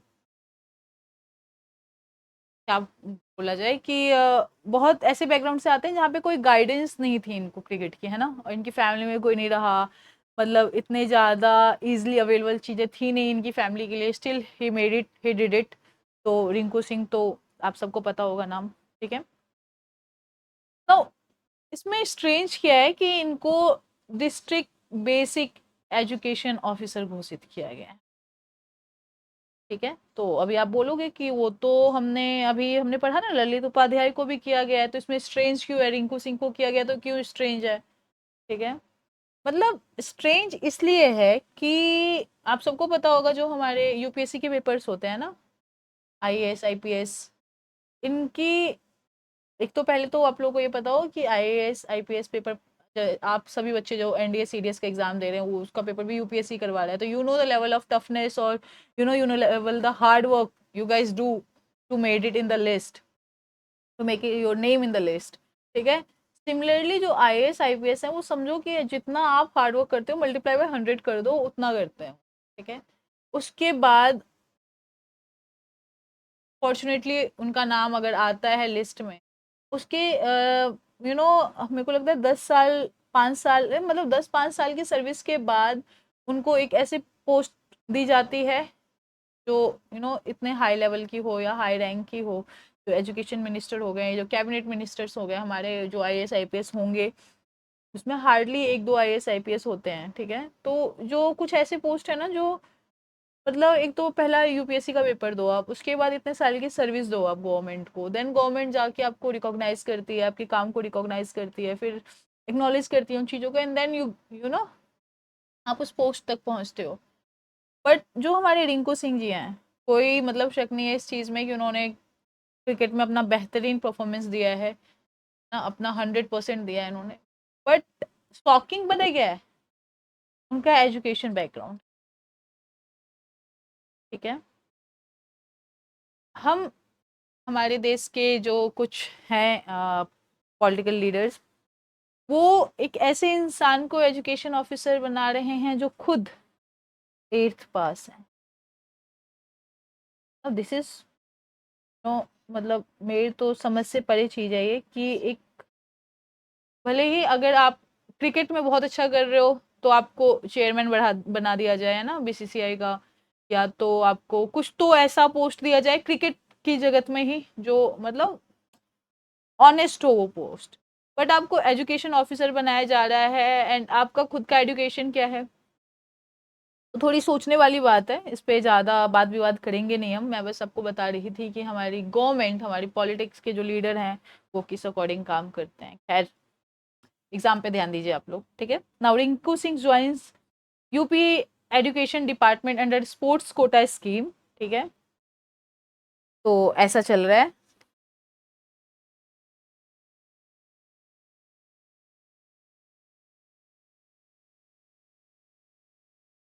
डिस्ट्रिक्ट बेसिक एजुकेशन ऑफिसर बनाया गया है उनको, समझ रहे हो आप। और किस चीज़ के लिए बनाया गया, मतलब ये उनको क्यों दिया गया है, क्योंकि उन्होंने the international medal winner direct recruitment एक रूल है जिसके अंतर्गत जो इंटरनेशनल प्लेयर होते हैं हमारे किसी भी फील्ड के, जो उन्होंने इंटरनेशनली मेडल लाए होते हैं या इंटरनेशनली उन्होंने अच्छा खेला होता है, तो उनको इस स्कीम के द्वारा डायरेक्ट रिक्रूट किए जाते हैं। बट डायरेक्ट रिक्रूट करने से पहले एलिजिबिलिटी भी चेक कर लेनी चाहिए, जितना मुझे लगता है जो सही है, ठीक है। बाकी तो ठीक ही है, कोई बात नहीं। चलिए नेक्स्ट आते हैं जसप्रीत बुमराह पे। बुमराह जी हमारे becomes first Asian to claim 150 test wickets in 10 countries. Now इसका फुल फॉर्म बताओ आप तो पहले, ठीक है। SENA, तो हमसे ना पढ़ते हैं, उसका फुल फॉर्म क्या है। S stand for south Africa, E stands for England, N stands for New Zealand and A stands for Australia, ठीक है। Jasprit Bumrah becomes the first Asian to claim 150 test wicket in this countries. ठीक है, first Asian है वो जसप्रीत बुमराह जिन्होंने claim किया है 150 test wickets इन SENA countries. सेना इज लाइक 4 कंट्रीज है हमारी, जैसे आप पढ़ते होगे ना वो कंट्रीज, कुछ कुछ कंट्रीज जोड़ के एक एसोसिएशन बन जाता है, फिर हम उसको एक शॉर्ट फॉर्म देते हैं, शॉर्ट नेम देते हैं। सिमिलरली सेना इज वन ऑफ देम। सेना stand for south Africa, England, New Zealand and Australia. Now coming next, अब हम बात करेंगे हमारे जो सरकार है उनकी स्कीम एंड पॉलिसीज की। उन्होंने जो हमारे लोग हैं, जो हमारे देशवासी हैं, के लिए क्या नए स्कीम निकाले गए हैं, क्या नए पॉलिसीज निकाले गए हैं। ये बहुत इंपॉर्टेंट टॉपिक है। अब कई बार क्या होता है कि गवर्नमेंट बहुत सारी स्कीम्स निकालती हैं, पॉलिसीज निकालती हैं, तो ऐसे भी होता है कि लोग आते हैं, मतलब बच्चे आते हैं, फिर बोलते हैं अरे ये वाला तो छूट गया, ये वाला तो हमने किया नहीं। तो आपको पहले तो ये पता होना चाहिए कि जो आप ये पढ़ रहे हो स्कीम्स या पॉलिसीज, अगर आप अपनी नॉलेज के लिए पढ़ रहे हो, जस्ट जनरल नॉलेज के लिए पढ़ रहे हो, फिर तो आप गवर्नमेंट की एक एक स्कीम, एक एक पॉलिसीज पढ़ो आप, ठीक है, चाहे वो नेशनली हो या इंटरनेशनल हो। बट अगर आपका गोल कुछ और है, अगर आपका गोल है एक सीडीएस एनडीए का एग्ज़ाम, तो आपकी पॉलिसीज़ और स्कीम्स वहीं तक लिमिटेड हो जाती हैं जो वो एग्ज़ाम कवर करता है, जो एग्ज़ाम के पॉइंट ऑफ व्यू से इम्पॉर्टेंट है, ठीक है। तो बहुत चुनिंदा स्कीम्स और पॉलिसीज़ होती हैं जो आपके एग्ज़ाम में पूछी जाती हैं, और आपको वही पढ़ना है, आपको ये स्कीम और पॉलिसीज़ के समुद्र में जाके खो नहीं जाना है, ठीक है। चलिए बात करते हैं नव्या की। Government launches Navya to skill adolescent girls in non traditional sectors.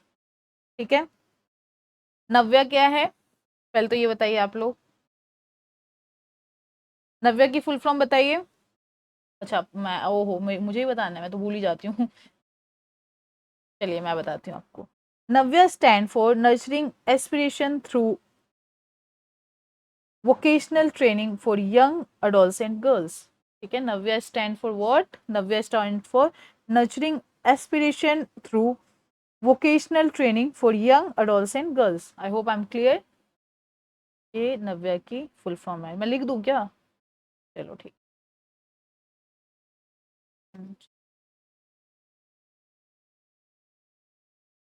Inspiration through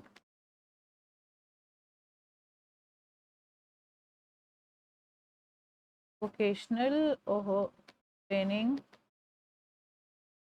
for adolescent girls. थोड़ा सा है ऐसा नाम बड़ा सा, बट ठीक है कोई बात नहीं। ये किसके द्वारा लॉन्च किया गया है? तो ministry of women and child development and ministry of skill development and entrepreneurship. ठीक है, इनके द्वारा ये लॉन्च किया गया है ना। Ministry of women and child, women and child, ministry of skill and entrepreneurship. ठीक है, कहाँ पे किया गया है ये? सोनभद्र, उत्तर प्रदेश में। ठीक है, now coming next, Rajiv Gandhi Van Samvardhan Yojana launch to boost green cover in Himachal. Rajiv Gandhi Van Samvardhan Yojana launch to boost green cover in Himachal. Now आपको लगेगा कि हिमाचल तो खुद एक वो ऐसा पहाड़ी एरिया है, तो वहाँ पे क्यों जरूरत है इसकी? बहुत ज़रूरत है, क्योंकि जो जैसे टूरिज्म हमारा बढ़ रहा है, जैसे टूरिस्ट बढ़ रहे हैं वहाँ पे, उसी हिसाब से इंफ्रास्ट्रक्चर भी बढ़ रहा है, उसी हिसाब से कंपनीज भी बढ़ रही हैं, उसी हिसाब से आपको सेवा देने के लिए कंपनीज भी वहाँ पे जा रही हैं। ठीक है, तो वन का संरक्षण करना बहुत ज़रूरी है वहाँ पे, ताकि हिमालय को हिमालय ही रहा दिया जाए, उनको दिल्ली ना बना दिया जाए। ठीक है, लेकिन फिर आपको पता चले आप दिल्ली से दिल्ली जा रहे हो घूमने के लिए। तो ये स्कीम्स हमारे जो प्राकृतिक चीज़ें हैं उनको बचाने के लिए ज़रूरी है, बहुत ज़्यादा ज़रूरी है। नहीं तो हमारा बस चले तो हम तो पहाड़ों पे भी जाके एक अपना कैफ़े खोल के आ जाएं सब लोग, तो ऐसा नहीं होने वाला है। ठीक है, तो ये initiative aim to restore forest health, involve citizen and generate local employment specially for women and youth. ठीक है, नाउ कमिंग नेक्स्ट, सेकी, किस पे आएंगे हम? सेकी, अभी गाना है ना, चाल सेकी सेकी, सुना होगा आप लोगों ने। हाँ, तो बस उसी से याद रख लेना। अपने दिमाग को थोड़ा स्मार्ट बनाओ, गानों से करंट अफेयर्स याद करो। ठीक है, कोई बुराई नहीं है वैसे इसमें। ठीक है, सेकी, पहले तो ये कि स्टैंड सेकी का मतलब क्या होता है। ठीक है, SECI stands for solar energy corporation of India. अब कई बच्चों को ना ये दिक्कत होगी कि इसको आप हिंदी में ही बताओ। बच्चे ये ना शॉर्ट फॉर्म्स हैं नाम के। ठीक है, तो इनके अगर आप नाम याद भी करोगे, कुछ भी करोगे ना, हिंदी में भी नाम याद कर लोगे, पेपर में इंग्लिश में ही पूछे जाएंगे आपसे। तो आप थोड़ा ना यूज टू हो, थोड़े हैबिचुअल हो इन वर्ड्स के। ठीक है, कि आप कुछ तो ऐसे सब, जैसे मैं आपको सारे हिंदी में ही पढ़ा रही हूँ, तो मुझे नहीं लगता कि अब कुछ कुछ चीज़ों भी आपको जो आपको आनी चाहिए इंग्लिश में, वो सिर्फ आप इंग्लिश में ही सीखो। आप भी तो मतलब ट्राई करो थोड़ा सा पॉप अप करने का चीज़ों के साथ। ठीक है, तो सेकी ने क्या किया, floats landmarks green ammonia tender to decarbonise fertiliser sector. ये बहुत इंपॉर्टेंट है। ठीक है, green ammonia tender to decarbonise fertiliser sector. ठीक है, पहला एम क्या है इसका, कि प्रोमोट डोमेस्टिक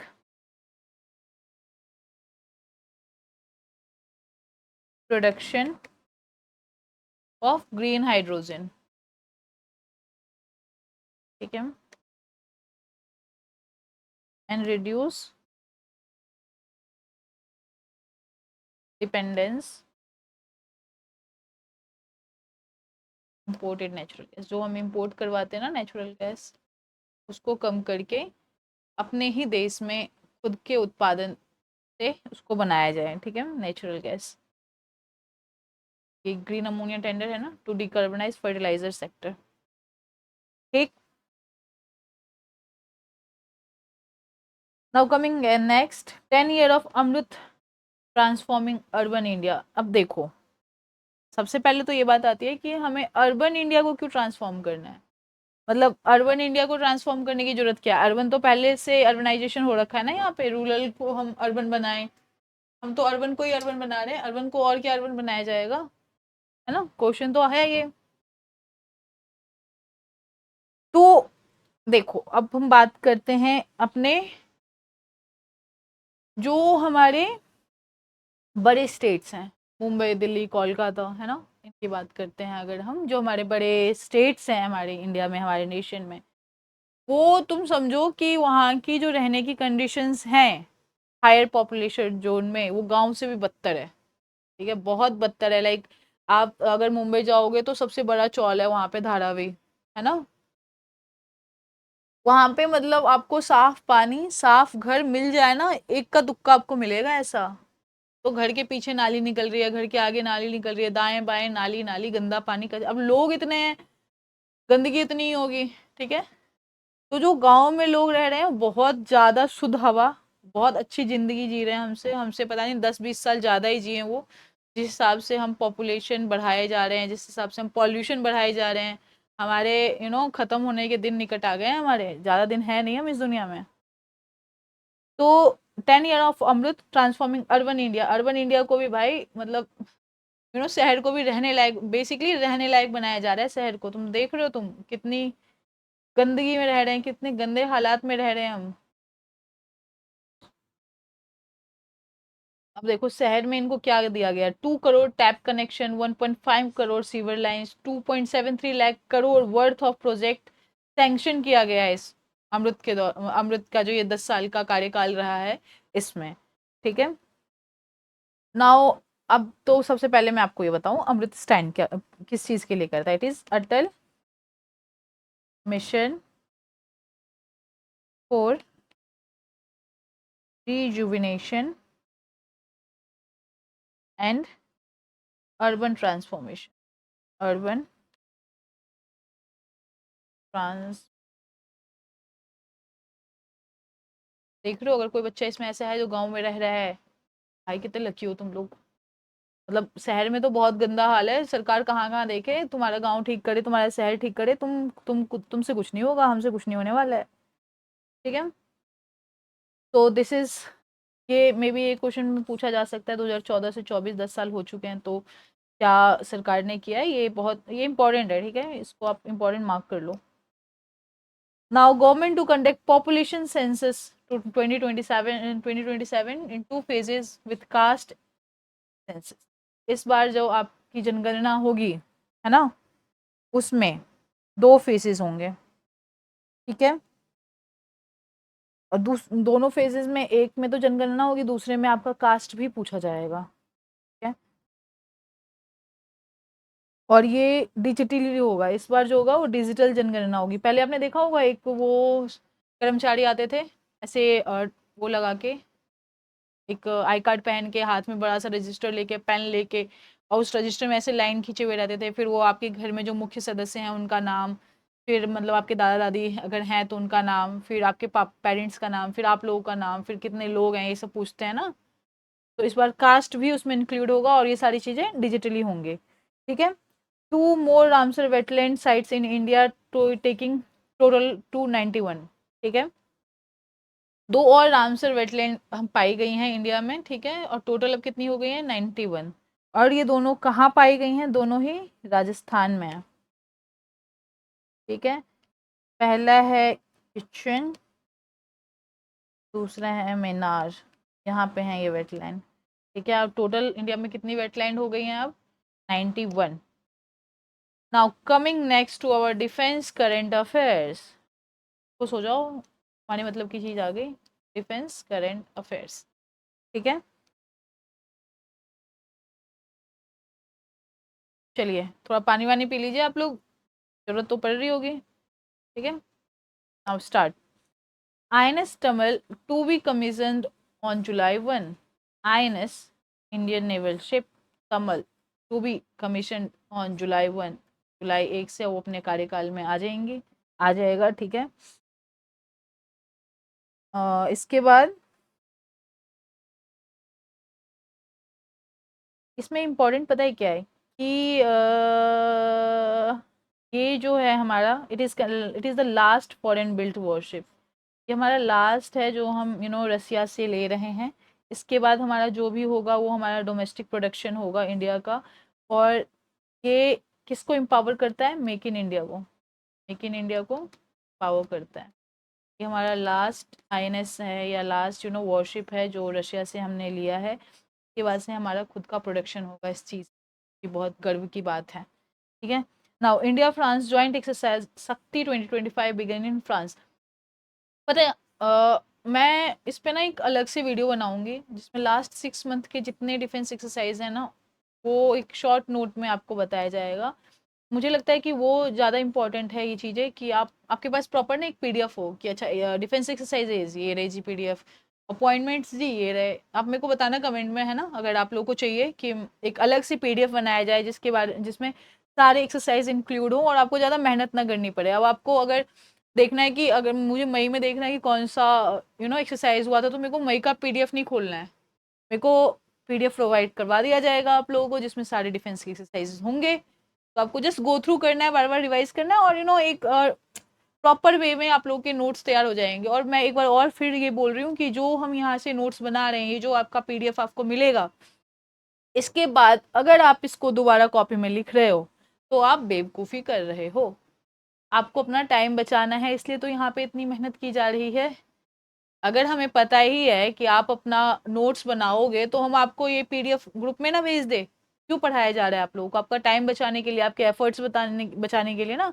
तो just go through these PDFs again and again so that कि आपका टाइम बचे, एफर्ट बचे, and you don't need to अब मेरे को ये वाला एक्सरसाइज देखना है तो मेरे को वो वाली कॉपी खोलनी नहीं है, ऐसा नहीं करना है। You just need to maintain that PDFs in a proper way, और just go through that thing again and again, and just questions लगाओ, आप अपने पीवाईक्यू लगाओ अलग क्वेश्चंस के लिए। और इसके लिए अभी जो जो भी आपका पीडीएफ है उसके साथ आपको एक क्वेश्चन बैंक भी दिया जाएगा, लाइक एक काइंड ऑफ यू कैन से कि असाइनमेंट होता है ना, kind of that thing. Her topic के लिए आपको एक असाइनमेंट दिया जाएगा इफ़ यू वांट।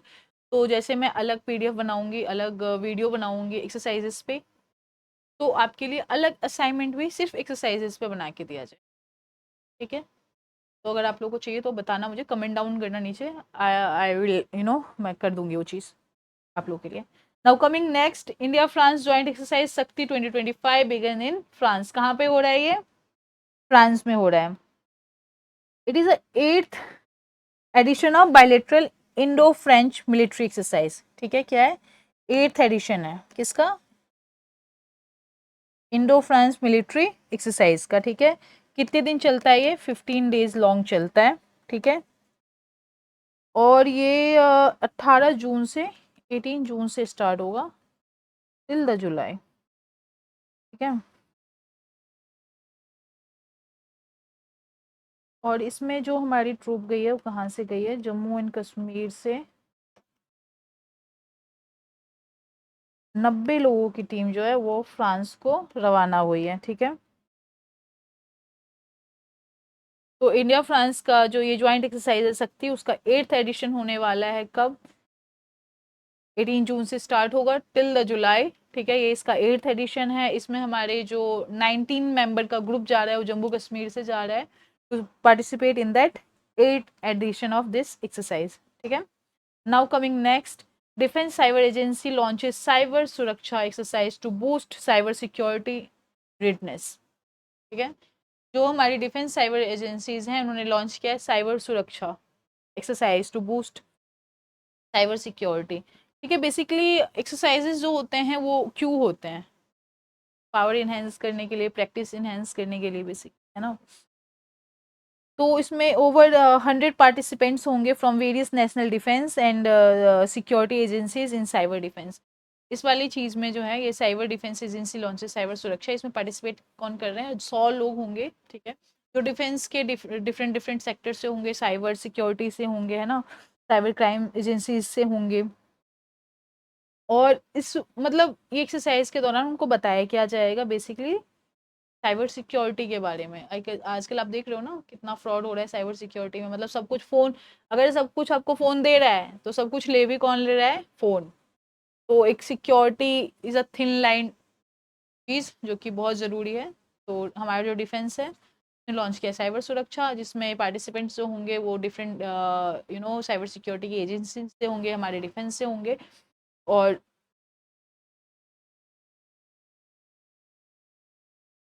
बेसिकली उनको साइबर सिक्योरिटी के बारे में और उनके नॉलेज को इन्हेंस किया जाएगा और इसको और बूस्ट किया जाएगा, ठीक है। Now coming next, India US air force special forces conclude first joint exercise tiger claw.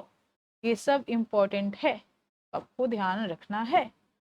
Tiger claw जो है किस किस के बीच में हुआ है? India and US air forces और स्पेशल फोर्सेस के बीच में, ठीक है।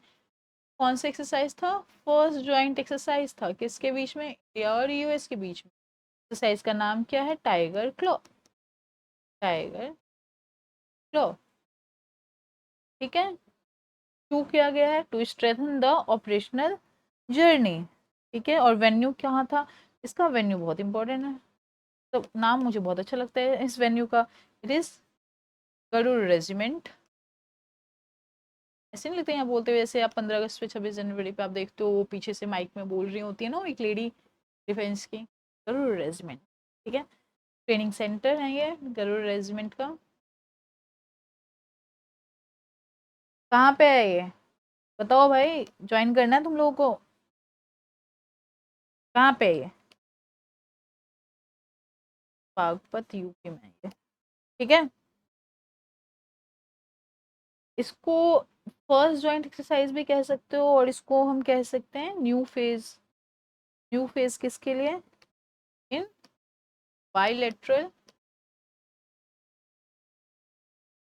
Military corporation.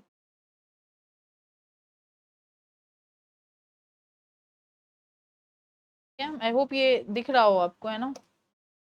Now coming next, Shailendra Nath Gupta appointed as new director general of defence estate. Shailendra Nath Gupta जो हैं उनको अपॉइंट किया गया है as a new director general of, कहाँ के भाई?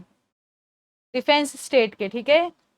His leadership is expected to enhance the efficiency and transparency of India's defense land, ठीक है। जो हिंदी वाले बच्चे हैं हमारे, वो भी ना इस चीज को अंग्रेजी में ही पढ़ने का प्रयास करें, ठीक है। जब आप इसको धीरे धीरे पढ़ोगे, बार बार पढ़ोगे ना, तो आपके एसएसबी में बहुत ज्यादा हेल्प करेगी, आपका टंग स्लिप नहीं करेगा कोई वर्ड पढ़ते हुए या बोलते हुए, ठीक है। तो जब मैं इसको पढ़ रही हूँ ना, जब पढ़ा रही हूँ, तो आप बहुत ध्यान से सुनो, और फिर जब आप इसको रिवाइज कर रहे हो तो ट्राई टू रिवाइज इन अंग्रेजी माध्यम ओनली, ठीक है। तो जो हमारे शैलेंद्र नाथ गुप्ता है, उन्होंने चार्ज लिया है as a director general of defence state, ठीक है। ये बिलोंग करते हैं 1990 बैच ऑफ आईडीईएस, ठीक है। कहाँ से बिलोंग करते हैं? 1919 का बैच है इनका। किस चीज का बैच है जी? आईडीईएस का बैच है। आईडीईएस किसके लिए होता है? तो ये है Indian defence estate service, ठीक है। इनकी रिस्पॉन्सिबिलिटी क्या है बताओ? To administrate the defence lands and cantonments across India, ठीक है। डिफेंस लैंड के जितने भी निजी डिसीजंस होंगे, डिस्कशंस होंगे, उनके ये बहुत महत्वपूर्ण पार्ट रहेंगे। Shailendra Nath Gupta, am I clear? Now coming next, India tri service all women sailing from team returns from historic Siachen war, ठीक है। पहली ऐसी टीम जिसमें तीनों डिफेंस हमारे जो हैं, Indian navy, Indian army, Indian air force की वुमेन्स हैं, ये रिटर्न आई है कहाँ से? Countries first international open sea sailing expedition, ठीक है। ये बहुत इंपॉर्टेंट है। हमारे देश का पहला ओपन सी सेलिंग एक्सपीडिशन से हमारी जो तीनों वो हैं डिफेंस के जो मेन पात्र हैं, हमारे इंडियन आर्मी, नेवी, एयरफोर्स, उनकी जो वुमेन्स टीम है, जो चुनिंदा वुमेन्स हैं, वो वापस आई है कहाँ से? ओपन सी सेलिंग एक्सपीडिशन से। Travelling abroad by the vessel Triveni, ये नाम सुना होगा आप लोगों ने, ज्योग्राफी में बहुत है ना, हमारे डिफेंस के उससे बहुत इंपॉर्टेंट है ये नाम, ठीक है। ड्यूरेशन इन लोगों का कब से कब तक रहा है जी? अप्रैल 7 से जून 4 तक के बीच में इन्होंने ये कंप्लीट किया है, ठीक है। और इसमें सारी वुमेन ऑफिसर थी, 11 वुमेन ऑफिसर, राइट। चलिए आगे चलते हैं। Lieutenant general Rajiv Ghai appointed as deputy chief of army staff. तो जितनी भी हमारी स्ट्रेटजी बनी, ये पता है क्यों बनाया गया है? बेसिकली जो सपोज किसने हम पे अटैक किया, ठीक है, अब हम बैठे हुए हैं कि सरकार जी कुछ तो है ना, कुछ तो करेगी, कोई तो डिसीजन लेगी, तो उस चीज़ को ये फास्टर कर देगी अब ये चीज़, क्योंकि उनको स्ट्रेटेजी का एज अ डिप्टी चीफ इनको ऑन बोर्ड लिया गया है। तो जो अब डिसीजन मेकिंग होंगी या डिसीजन जो बनेंगे, वो बहुत बहुत ज़्यादा स्पीडी वे में होगा, ठीक है। Known for his leading in operation Sindoor. अभी पहले भी हमने एक ऐसे ही लीजेंड की बात की थी, जिनका बहुत बड़ा योगदान था ऑपरेशन सिंदूर में। अभी हम इनके बारे में बात कर रहे हैं, हम बनाएंगे के बारे में पढ़ेंगे हम ऑपरेशन सिंदूर। अभी तो हमारी ये क्लास खत्म होती है, उसके बाद हम बात करेंगे इस पर, ठीक है। Known for his leading operation Sindoor and awarded for उत्तम युद्ध सेवा medal in 2025, right. Now coming next, Indian army participates in exercise Khan quest 2025 in Mongolia. अच्छा, मंगोलिया से आपको याद है कि मई में भी एक एक्सरसाइज हुआ था, क्या नाम था उसका बताइए?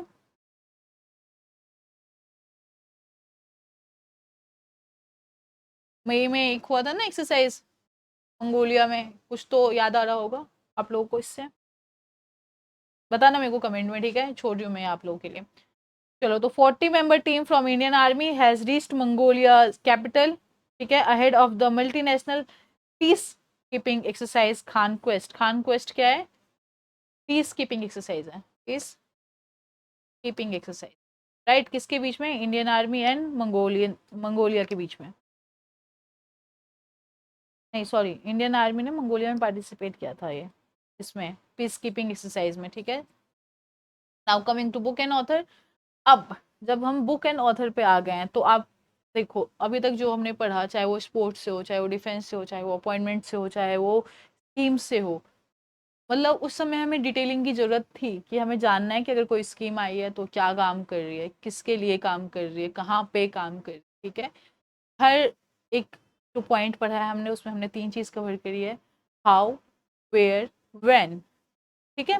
Now coming to this topic like book and author एंड इसके बाद हम डेट्स पढ़ेंगे, इसके बाद कुछ एमओयू वगैरह पढ़ेंगे। उसमें ना बेसिकली ये वन लाइनर्स होते हैं। आप लोग स्मार्ट बच्चे हो, स्मार्ट एग्जाम देने जा रहे हो, है ना, डिफेंस सेक्टर में आप लोग एग्जाम दोगे, आगे चल के आप वहाँ पे अपना करियर देखोगे, या जो भी चीज़ है उसमें ना आप स्मार्ट तरीके अपनाओ, ठीक है।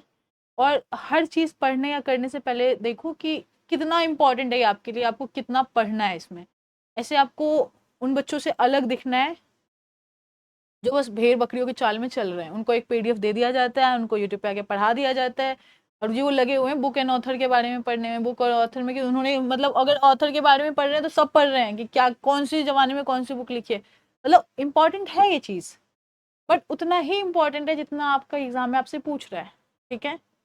हर ऑथर के बारे में नहीं पूछा जाता है, हर ऑथर ने कौन सी बुक लिखी है ये नहीं पूछा जाता है, बट यूपीएससी बहुत रैंडम क्वेश्चंस भी पूछता है, आई एग्री, बट स्टिल आपको ना अपना एरिया, अपने जो भी आपका सोर्सेज है उसको बहुत लिमिटेड करना है, और उस लिमिटेड चीज़ को आपको बार बार रिवाइज करना है, ठीक है।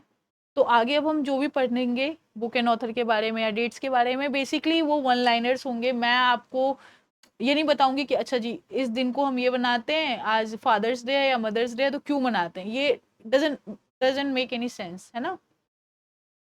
थोड़ी सी स्मार्ट बच्चे की तरह पढ़ो आप, ठीक है, और स्मार्टली अपने काम करो आप। ये ज़्यादा आपके एनर्जी सेव करेगा, टाइम सेव करेगा, कहीं और इन्वेस्ट कर लोगे आप, मैथ के 4 क्वेश्चन बना लोगे, है ना। तो वो ज़्यादा इंपॉर्टेंट है। Coming next book and author, Shikhar Dhawan की ऑटोबायोग्राफी आई है जी। The one reveals the man behind the bat. इसमें मतलब इम्पोर्टेंट क्या है कि इनकी ऑटोबायोग्राफी है, ये किसकी है जी, शिखर धवन जी की है, ठीक है। तो ये बहुत इम्पोर्टेंट है इसमें।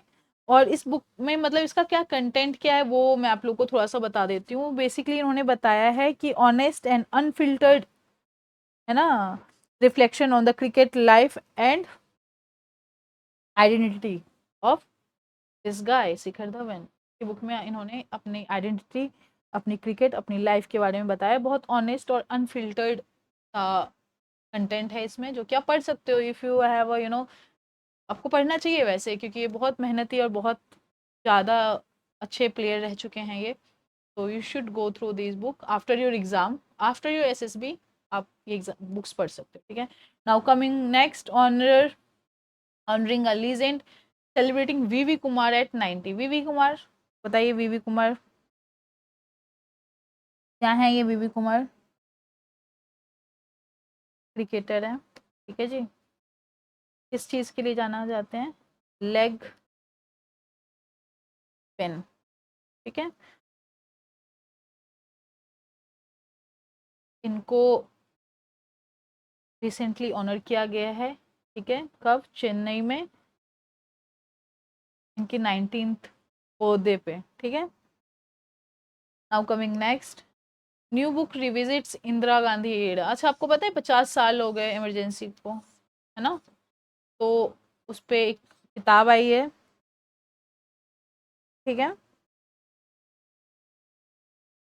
Indira Gandhi era ahead of emergency 50th anniversary, ठीक है। तो इस किताब का जो थीम है बेसिकली वो क्या है, सुप्रीमेसी स्ट्रगल, जो सुप्रीम पावर का स्ट्रगल था उस टाइम पे वो, then can say political transformation, ठीक है, and the most important administration theft, right. तो इस बुक का मैं आपको हर बुक का कंटेंट बता दूंगी सो डैट कि आपको थोड़ा आइडिया हो जाए कि उस बुक में है क्या, और जब आपके पास बहुत सारा टाइम होगा ना, जब मेरिट लिस्ट में आपके पास नाम आ जाएगा और आप ज्वाइन करने के लिए जा रहे होगे हमारा आईएमए या यू नो डिफरेंट जो भी आपने चूज किया होगा, एयरफोर्स या नेवी, उसके बीच में जो आपके पास टाइम होगा ना, you should go through by these books, और आपको अच्छा लगेगा, आपका टाइम अच्छा मतलब कट जाएगा बढ़िया। ठीक है, now coming next, AK Bhattacharya third book capture India's economic journey. अच्छा, ये जो है एके भट्टाचार्य, इनकी ना 2-3 किताबें आई हैं जो पर्टिकुलर एक टेन्योर के मतलब इकोनॉमिक के बारे में हमें बताती हैं। ठीक है, कि क्या इकोनॉमिकली हमने कितना ग्रो किया, कितना डिग्रो किया, कैसे क्या डिसीजंस लिए, क्या हमारे फेवर में थे, क्या बेटर हम कर सकते थे। ये अच्छा है, आप लोगों को मतलब पढ़ना चाहिए इनके बारे में। कब? मेरिट लिस्ट में नाम आने के बाद। ठीक है। अच्छा, आप लोगों को मैं एक और चीज़ बता दूं कि जो हमारा इमरजेंसी का पीरियड था वो कब से कब तक था? From June 26 1975। ठीक है, और हटा कब? लिफ्टेड इन 1977। राइट, ये जस्ट आपके नॉलेज के लिए बता दिया मैंने। अब पॉलिटिक्स में तो वैसे पढ़ोगे, पॉलिटिकल साइंस जब आप पढ़ रहे होगे ना, तो जीएस में आपको पढ़ाया जाएगा ये, हिस्ट्री में भी पढ़ाया जाएगा एंड उसमें भी पढ़ाया जाएगा, इंपॉर्टेंट है ये। ठीक है, A K. Bhattacharya third book captures India economic journey post 1998। ठीक है, तो ये इनका थर्ड एडिशन है। ठीक है, टाइम फ्रेम इन्होंने लिया है 1998 से लेके 2014 तक का। इस बुक का ये है थर्ड एडिशन। ठीक है, और इस बुक का जो कंटेंट है उसमें वो फाइनेंस मिनिस्टर्स पे फोकस करते हैं, जो कि हैं हमारे यशवंत, पहले मतलब मैं आपको बताती हूँ 1998 और 2014 कौन कौन रह चुके हैं। तो यशवंत सिंह का नाम सुना होगा आप लोगों ने, है ना। इसके बाद Jaswant Singh, coming next to Pranab Mukherjee,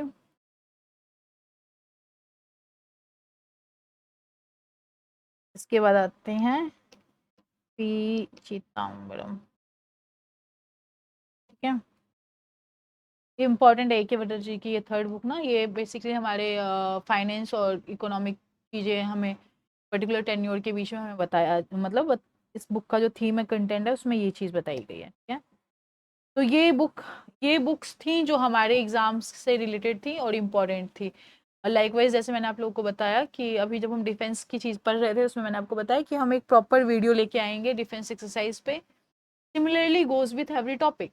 एक पर्टिकुलर जब आपका एग्जाम नियर बाय आ जाएगा ना, सितंबर में आपका एग्जाम है 14 को, तो you can say on last week of August हम ये वीडियोस आपको प्रोवाइड करवाएंगे, जिसमें प्रॉपर प्लेलिस्ट होगी, जिसमें डिफरेंट डिफरेंट टॉपिक्स होंगे।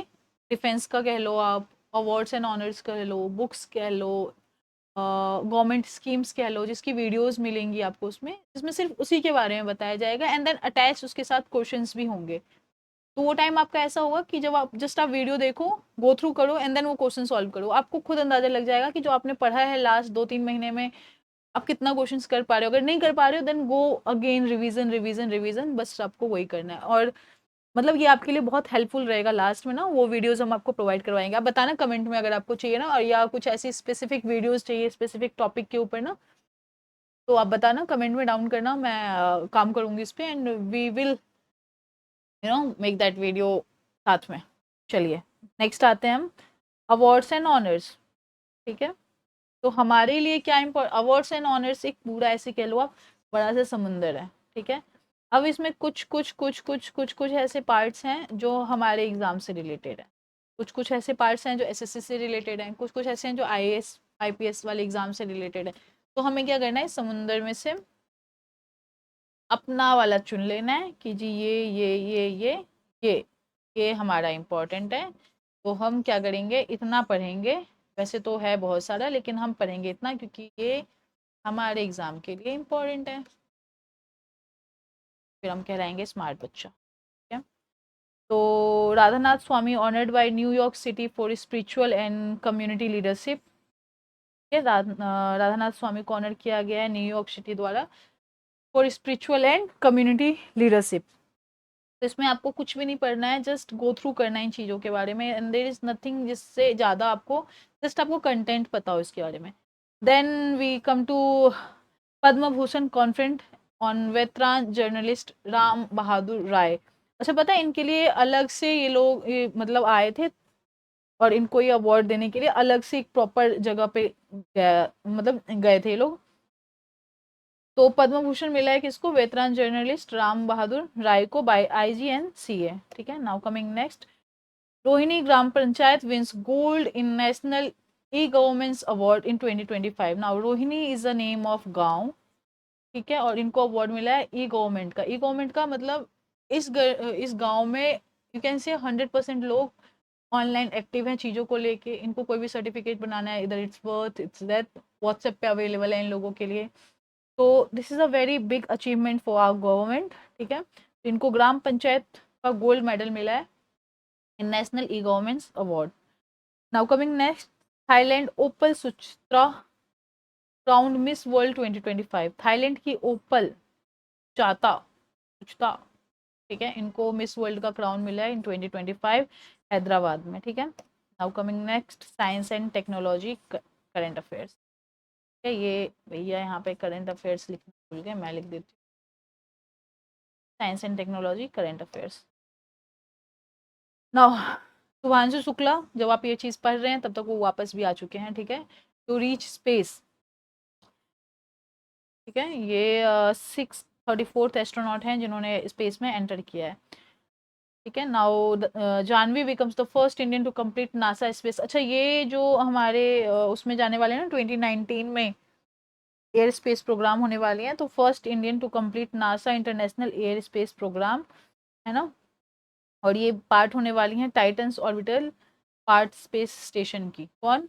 जानवी, जानवी। ठीक है, now coming next, India's first AICs to be set up in Nava Raipur with 1000 crore investment. ठीक है, India's first AI says to set up in Raipur. Now, says stand for special economic zone. ठीक है, तो India first AI says to be set up in Nava Raipur में होने वाला है कितनी लागत पे? 1000 करोड़ की लागत पे। ठीक है, India first quantum computing valley to launch in Amaravati in January 2026। Quantum basically क्या करता है? इजी कर देता है चीज़ों को। ठीक है, तो ये कहाँ पे लॉन्च होने वाला है? अमरावती में। कब? जनवरी 26 में। ठीक है, और ये क्यों किया जा रहा है? To support research innovation and industry across. ठीक है, क्यों किया जा रहा है? टू सपोर्ट रिसर्च इनोवेशन, ठीक है, एंड इंडस्ट्री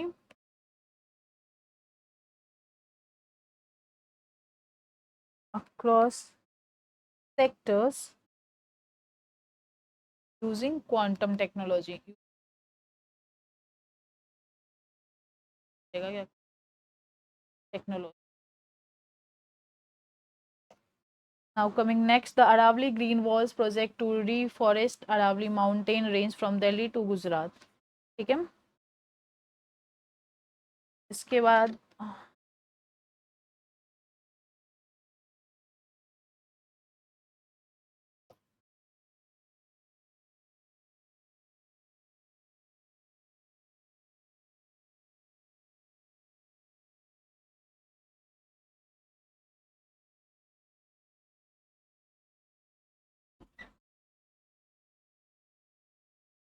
कहाँ थे हम? एक मिनट, मैं कलर चूज कर रही थी। चलो, ओके जी, नेक्स्ट आते हैं the Aravalli green wall project to reinforce the Aravalli mountain range from Delhi to Gujarat. ठीक है, अरावली हिल सबको पता है कहाँ से कहाँ तक है? बताओ, बताना मेरे को कमेंट में। एक दो क्वेश्चंस तो मैंने आपसे पूछे हैं। ठीक है, मैं देखूंगी कमेंट चेक करूंगी मैं आप लोगों ने आंसर किया है कि नहीं किया है उस चीज़ का। ठीक है, सबसे पहले ये किससे ये जो अरावली ग्रीन वॉल्स प्रोजेक्ट है वो इंस्पायर्ड किससे है? Inspired by Africa's great green wall initiative, ठीक है, मतलब जस्ट आपकी नॉलेज के लिए बता रही हूँ कि इंपॉर्टेंट है ये। अब इसका एम क्या है, to restore overall 1.1 million hectare of degraded landscape, degraded जो मतलब जो खराब हो चुके हैं जमीन, उसको रिस्टोर करने का इनका एम है बाय 2027। क्या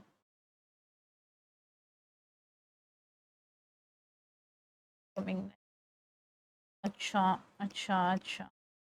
जब हम अब इससे आगे आते हैं तो हमारा आता है ये इंटरनेशनल करंट अफेयर्स, अंतर्राष्ट्रीय करंट अफेयर्स, अंतर्राष्ट्रीय न्यूज़, अंतर्राष्ट्रीय क्या कहते हैं उसको, खबर, ठीक है जी। अभी तक हम नेशनल टूर पे थे, अब इंटरनेशनल टूर पे निकले हैं। तो आइए बात करते हैं इंटरनेशनल की, ठीक है। अरे कहाँ गया, जर्मनी फॉर्मर फॉरेन मिनिस्टर, जो जर्मनी की पहली, इससे पहले वित्तीय मंत्री रह चुकी हैं, Annalena Baerbock elected as the next president of the United Nation General Assembly. Germany की जो वित्तीय मंत्री रह चुकी हैं, पूर्व वित्तीय मंत्री, उनको इलेक्ट किया गया है नेक्स्ट प्रेसिडेंट, इस चीज़ के लिए, यूनाइटेड नेशन जनरल असेंबली, ठीक है। नाम क्या है इनका, एनेलेना, एनाबेल सुना हुआ है ना आप लोगों ने, उनसे मिलता जुलता नाम है, ठीक है, बस नाम मिलता जुलता है, चेहरा नहीं, बहुत सुंदर है, ठीक है। तो ये है first women from the Western European group to assume the post and the fifth women overall to lead UNGA, ठीक है। पहले तो first women from the Western European, कहाँ से हैं ये, first women from the Western European and fifth women, fifth women overall to lead the UNGA, UNGA stand for United Nation General Assembly, ठीक है। Now coming next, India secure presidency of आईआईएएस for 2025 to 2028, India को presidency करने का मौका मिला है, India secure presidency कहाँ पे, आईआईएएस। नाउ आईआईएएस किस चीज के लिए स्टैंड करता है, इट स्टैंड फॉर इंटरनेशनल, एक मिनट हाँ,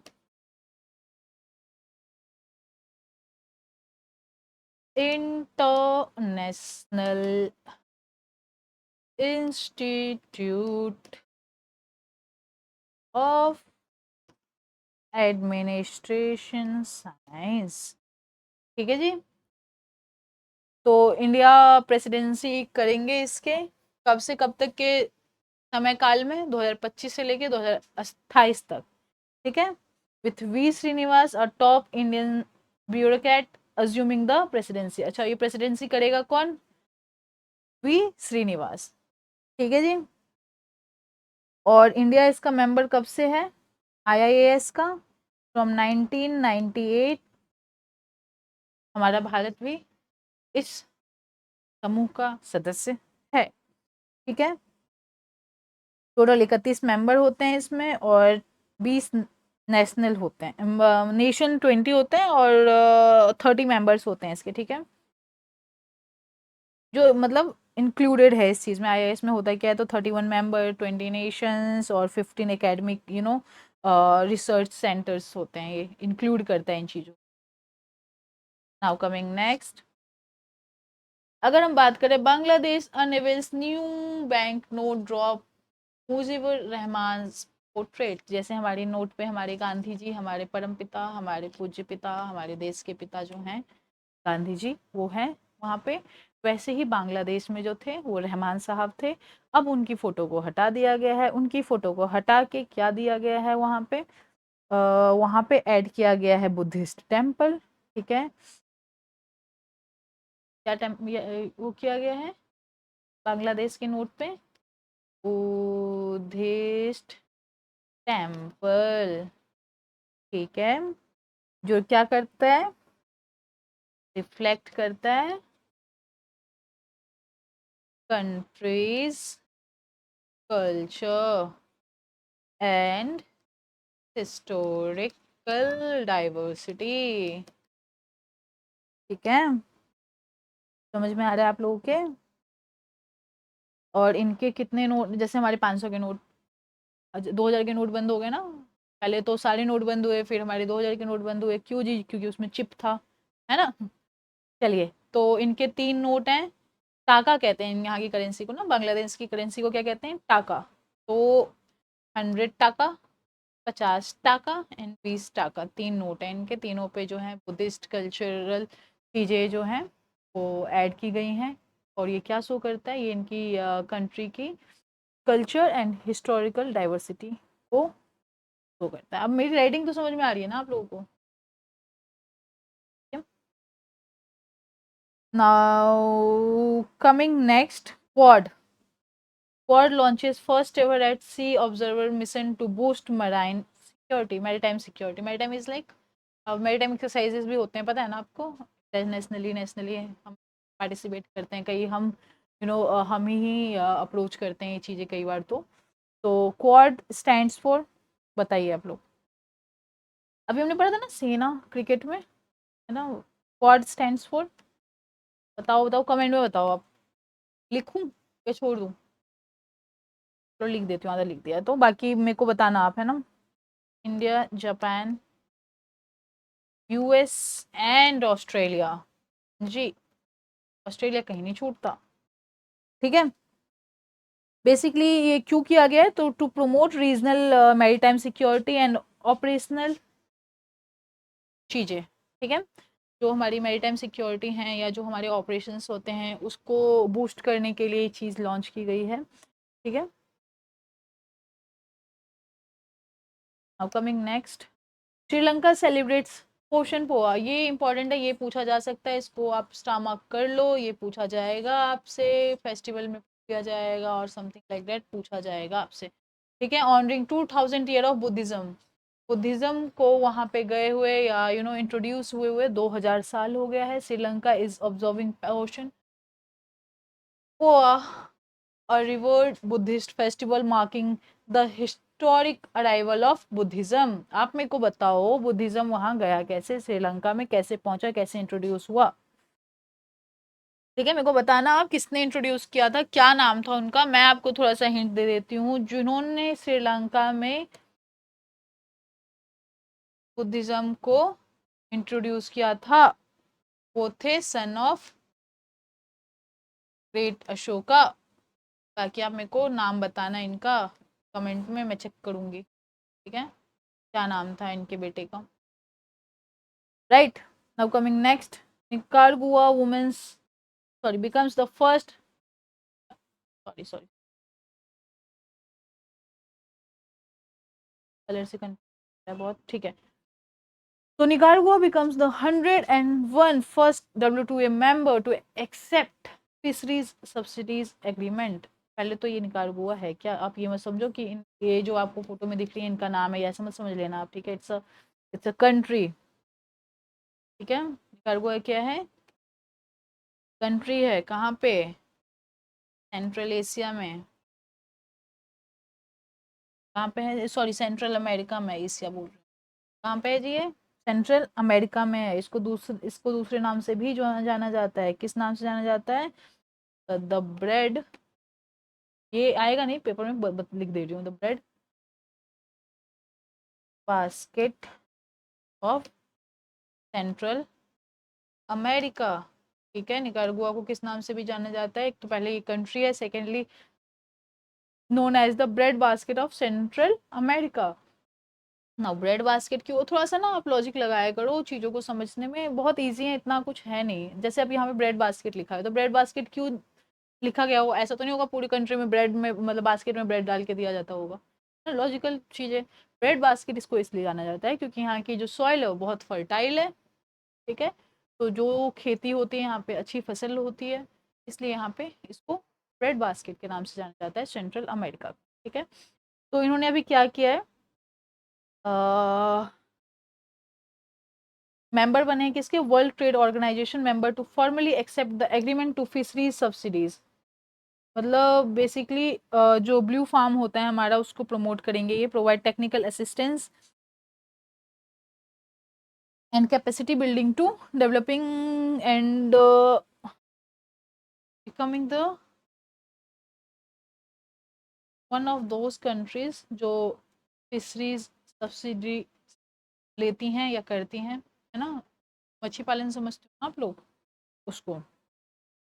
और साथ में ये इंश्योर करता है किसको, free trade practice while protecting marine biodiversity.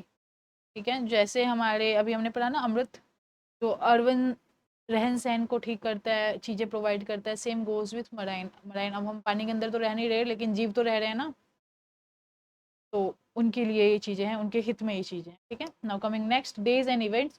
Now coming to days and events, let me tell you guys कि मैं आपको या कोई भी आपको डेज एंड इवेंट्स में लॉजिक नहीं बताएगा, क्योंकि लॉजिक होते ही नहीं है उन डेट्स में। बहुत कम डेट्स, कुछ ऐसे इवेंट्स हुए होते हैं जिसके लिए वो डेट फेमस हो जाता है, फिर हमसे वो क्वेश्चन पूछा जाता है बाय यूपीएससी, इसलिए हमें उसको ध्यान रखना है।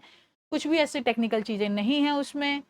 ठीक है, तो I have prepared a long list of days. ठीक है, ये दिख रहा है आपको, जैसे हमारा हुई दिवस है 30 जून को, international astronaut day, international statistical day. अब क्या है कि यूपीएससी ना कोई भी दिन पूछ सकता है आपसे, कुछ भी ऐसा फिगर आउट करके, ऐसा नहीं कि अच्छा ये वाले दिन पूछे जाएंगे आपसे, ये नहीं पूछा जाएगा। तो there is a list of days जो जून में पड़ते हैं हमारे, तो मैंने वो लिस्ट डाल दिया है। And there is a little content behind below that. जब आप पढ़ोगे ना उसको तो you will get a idea कि अच्छा क्यों बनाया जाता है देश, सॉरी दिवस। अब अगर आप चाहो तो मैं इसको एक एक लाइन वन बाय वन पढ़ के आपको सुनाऊं। ठीक है, जो कि आप आज नहीं कल भूल ही जाओगे, इसके लिए आपको क्या करना है, रिवाइज करना है इस चीज़ को। तो जितनी भी अभी इससे पहले हमने चीज़ें पढ़ी डिफेंस के बारे में, नेशनल स्कीम के बारे में, या जो भी, तो सब में ना लॉजिक्स थे, टेक्निकल वर्ड्स थे, टेक्निकल चीज़ें थी। तो you need somebody to tell you और guide you, mentor you for that thing.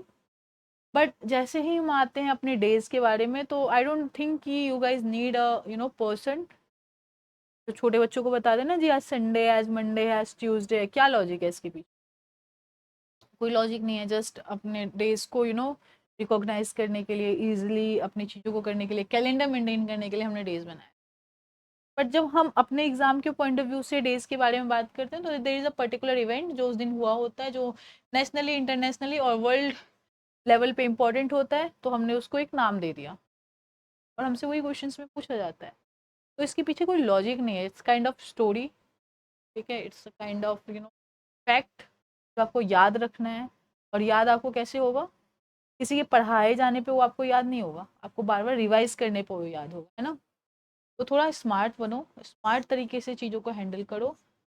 पता है कई बार हमारे माइंड को पता होता है जी अगर हम 10 बार भी पढ़ लेना ये हमें याद नहीं होगा, बट अगर 10 बार हम 10 दिन तक पढ़े ना तो वो याद हो जाएगा, कि माइंड बार बार बार बार बार बार उसी चीज़ को पढ़ रहा है।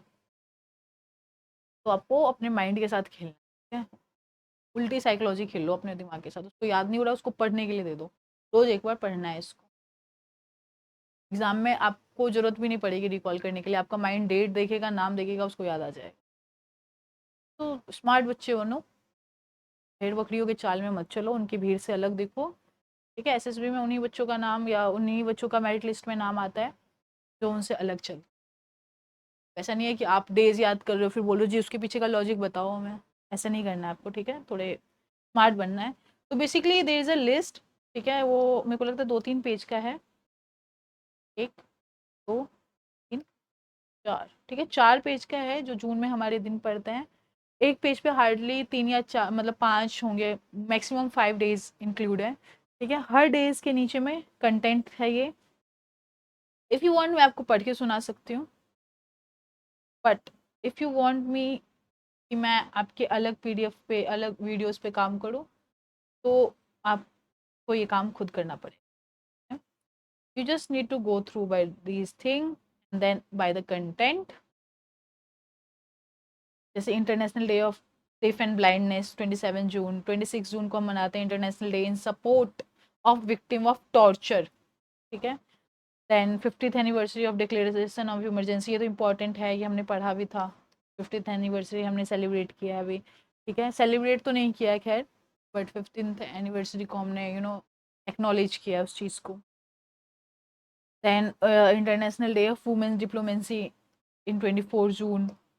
इसके बाद हम आ जाते हैं 11th इंटरनेशनल योगा डे, जिसमें हमारे प्रधानमंत्री जी बहुत एक्टिवली पार्टिसिपेट करते हैं और प्रमोट भी करते हैं इस चीज़ को, है ना, योगा दिवस को 21 जून को ये अभी मनाया गया था रिसेंटली। इसके बाद हम आते हैं वर्ल्ड रिफ्यूजी डे, ये पूछा जा सकता है, वर्ल्ड रिफ्यूजी डे आपसे 20 जून को मनाया जाता है, ठीक है। इसके बाद international day for counting head speech, इतना इम्पोर्टेंट है नहीं है, ठीक है। के बाद world sickle cell day, sickle cell day important है, ये पूछा जा सकता है क्योंकि बेसिकली एक यू नो डिजीज से भी इम्पोर्टेंट है, तो आप कह सकते हो कि साइंस भी है इसमें एंड देन डेज भी आ जाता है इसमें, तो कहीं ना कहीं दो अलग अलग उस चीज को कवर करता है, तो ये इम्पोर्टेंट है, ये पूछा जा सकता है आपसे, है ना। तो ये चीजें आपको पढ़नी है, बस पढ़नी तो है, कुछ भी नहीं करना इसमें आपको, जस्ट गो बाय हेडिंग से नीचे में। अगर आप अच्छा वो कंटेंट देखना है तो I have already added the content, just need to go through by this, ठीक है। Now coming to summit and conferences indexes and report, as I told you guys कि कुछ तो ऐसे, ये करंट अफेयर्स का समुंदर है, ठीक है। इस समुद्र में बहुत सारी ऐसी ऐसी ऐसी ऐसी ऐसी ऐसी ऐसी चीज़ें हैं, ठीक है। अब हमको तो पहले ये देखना है कि हम कौन से एग्जाम के लिए प्रिपेयर कर रहे हैं। If we are preparing for NDA and TDS, तो पर्टिकुलर कुछ कुछ चीज़ें होंगी, है ना, कुछ कुछ करंट अफेयर्स होंगे जो हमारे लिए ज़रूरी होगा, सारे तो हमारे लिए ज़रूरी नहीं है ना, तो कुछ कुछ करंट अफेयर्स होंगे जो हमारे लिए इम्पोर्टेंट है। तो वो करंट अफेयर्स ढूंढने का काम किसका है, हमारा है। हम कौन है, कुछ डिफेंस अकेडमी, पिछले 10 साल से ये काम हमारा ही है ना, आपके लिए इम्पोर्टेंट चीज़ें ढूंढ के आप देना, बैठ के आप जस्ट पढ़ो उसको, बार बार रिवाइज करो एंड एग्जाम में अपना बेस्ट दे। तो अभी ये चीज़ बताने का मेरा तात्पर्य इससे है कि ये 3 टॉपिक्स हैं, इनका लिंक आपको डिस्क्रिप्शन में मिल जाएगा बेसिकली। इसमें से हार्डली 1 या 2 क्वेश्चंस आते हैं, submit and conference, indexes and report, MOU and agreement, but हम इसको बिल्कुल भी नेग्लेक्ट भी नहीं कर सकते क्योंकि हमें नहीं पता यूपीएससी हमसे कब पूछ ले इसके बारे में, हाँ। तो ये चीज़ें जो ऐसी होती हैं ना, वो रीड आउट करने वाली होती हैं, ठीक है। तो ये 3 चीज़ों का लिंक आपको हम डिस्क्रिप्शन में देंगे, प्लस कमेंट बॉक्स में इसको पिन कर देंगे पीडीएफ हम का अलग से, ठीक है। इन 3 चीज़ों का जो टॉपिक है, 3 जो टॉपिक्स हैं हमारे, इनका पीडीएफ आपको मिल जाएगा कमेंट बॉक्स में, आपको मिल जाएगा टेलीग्राम पे, आपको मिल जाएगा हमारे डिस्क्रिप्शन में, ठीक है। जो इम्पोर्टेंट है न्यूज़ वो सब उसमें कवर्ड होंगे, you just need to go through it. अब देखो क्या होता है ना कि कुछ चीज़ें ऐसी हैं जो आपको खुद पढ़नी है, जो आपको सेल्फ स्टडी करनी है, क्या आपके माइंड को पता होना चाहिए कि उसको कितनी मेहनत करनी है। सेल्फ स्टडी में हमारा एक आता है पहले डेट, डेट में इम्पोर्टेंट क्या है वो आपको हम बताएंगे, है ना, कौन बताएगा, हम बताएंगे। सिमिलरली ये जो हमारा है अभी submit then indexes then MoU, इन तीनों का जो इम्पोर्टेंट टॉपिक है, इम्पोर्टेंट न्यूज़ है, वो हम आपको लिंक देंगे, पीडीएफ प्रोवाइड करेंगे इसकी, ठीक है। आपको उसको पढ़ना है, ये पता है पहले तो मैं बता दूं, ये आपको पढ़ना है, 1 बार 2 बार पढ़ना है, 3 बार पढ़ना है, और जब मैं आपकी नेक्स्ट क्लास ले रही होंगी, जो हमारी नेक्स्ट क्लास होगी, नेक्स्ट क्लास किस चीज़ की होगी, हमारी होगी करंट अफेयर्स जुलाई, बट अभी नेक्स्ट क्लास में हमारे टाइम है, अभी हमने जून का कवर किया है, अब हम जुलाई एंड में जुलाई का कवर करेंगे, तो we have almost you can say 20 days, ठीक है, 15 और 20 डेज, राइट। अब 15 और 20 दिन में आपको क्या करना है बताती हूँ आपको, एक मिनट,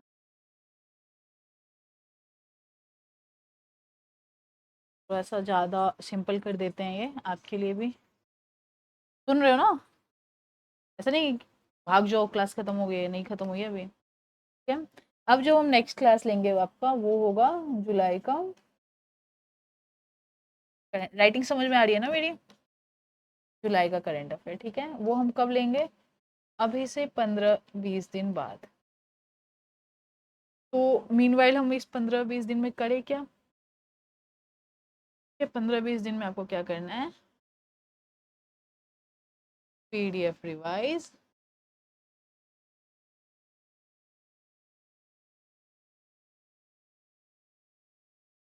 क्वेश्चन अटेम्प्ट,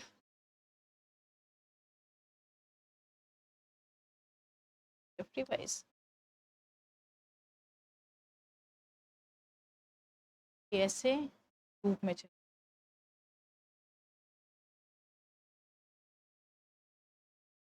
अब जब आप पीडीएफ बार बार रिवाइज कर रहे होगे तो आपको समझ में आएगा कि ये तीनों चीजें जो आपकी ऐड ऑन हुई हैं लास्ट में जो इम्पोर्टेंट है वो आपको समझ में आ रही हैं या नहीं। अगर नहीं आ रही हैं आप लोग इस, तो हम नेक्स्ट टाइम जब हम जुलाई का करंट अफेयर कर रहे होंगे ना, पहले तो आपको खुद को थोड़ी सी मेहनत करनी है, हैबिचुअल बनाना है खुद को कि ठीक है ये हमें खुद करना है, ठीक है। खुद भी क्या करना है आपको, आपको ढूंढना थोड़ी ना है, आपको दिया गया आपको बस पढ़ना है। नेक्स्ट टाइम हम क्या करेंगे, इसको ऐड ऑन कर देंगे, है ना। और सिमिलर जब हम अगस्त का कर रहे होंगे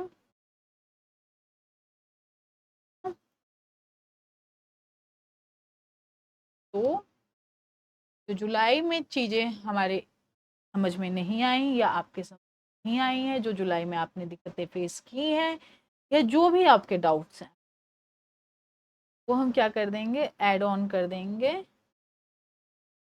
अगस्त वाले में, ठीक है।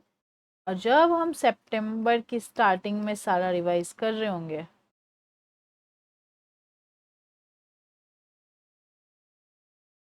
पीडीएफ, तो हमारे पास एक ऐसा सोर्स होगा में कोई त्रुटि नहीं होगी, ठीक है। तो ये वाला आपका बेस्ट होने वाला है और ये ऐसे लूप में चलने वाली हैं चीज़ें, ठीक है। तो फॉर नाउ अभी हमें क्या करना है, पीडीएफ खोलनी है। सारी पीडीएफ आपको अवेलेबल हो जाएंगी लिंक में, डिस्क्रिप्शन के कमेंट बॉक्स में। कमेंट में आपको वो चीज़ें बतानी है जो मैंने आपसे होल द कोर्स मीनवाइल पूछे हैं, पूरी वीडियो में जो मैंने आपसे पूछे हैं क्वेश्चंस वो बताने हैं। प्लस आप जब ये पीडीएफ रिवाइज करोगे तो मुझे कैसे पता चलेगा कि आपको समझ में आया या नहीं आया है ना। या आप, तो मुझे कैसे पता चलेगा ये आपको ऐड ऑन करना है या नहीं करना है। तो आपको क्या मैसेज करना है कमेंट में जाके, क्या कमेंट करना है, ऐड ऑन, ठीक है। क्या करना है, ऐड ऑन। मैं कमेंट बॉक्स खोलूंगी आपका, मैं देखूंगी आप लोगों ने ऐड ऑन वाला मैसेज डाला है या नहीं डाला है। अगर आप लोगों ने डाला है तो जो हम नेक्स्ट जुलाई का पीडीएफ पे जिस पे काम चल रहा है अभी से, आज क्या डेट है, आज की डेट से जुलाई की पीडीएफ, आज की डेट से नहीं वैसे एक वीक से पहले से काम चल रहा है क्योंकि बेस्ट हमें ढूंढ के निकालने होते हैं आप लोगों के लिए। तो ऐसा नहीं होता कि मंथ एंड में जाने के बाद हम ढूंढे, रेगुलरली उस पर काम चल रहा होता है ना। तो जब आप एड ऑन का, मैं ये वीडियोस के बाद मैं कमेंट चेक करूंगी, अगर कमेंट में आपने डाला होगा एड ऑन का वीडियो पढ़ने के बाद, ठीक है, तो मैं ये ऐड ऑन कर दूंगी जुलाई वाले में और फिर हम अगस्त में भी वो ऐड ऑन करेंगे और ऐसी ही लूप में चीज़ें चलती रहेंगी चलती रहेंगी। तो that's it for the day. Till then खुश रहिए, एंजॉय कीजिए चीज़ों को, पढ़िए, बार बार रिवाइज कीजिए, क्वेश्चन अटेम्प्ट कीजिए and let me know if you guys need any other video, any special video for any special topic. I will be doing that for you guys, right? Bye bye. See you in the next video.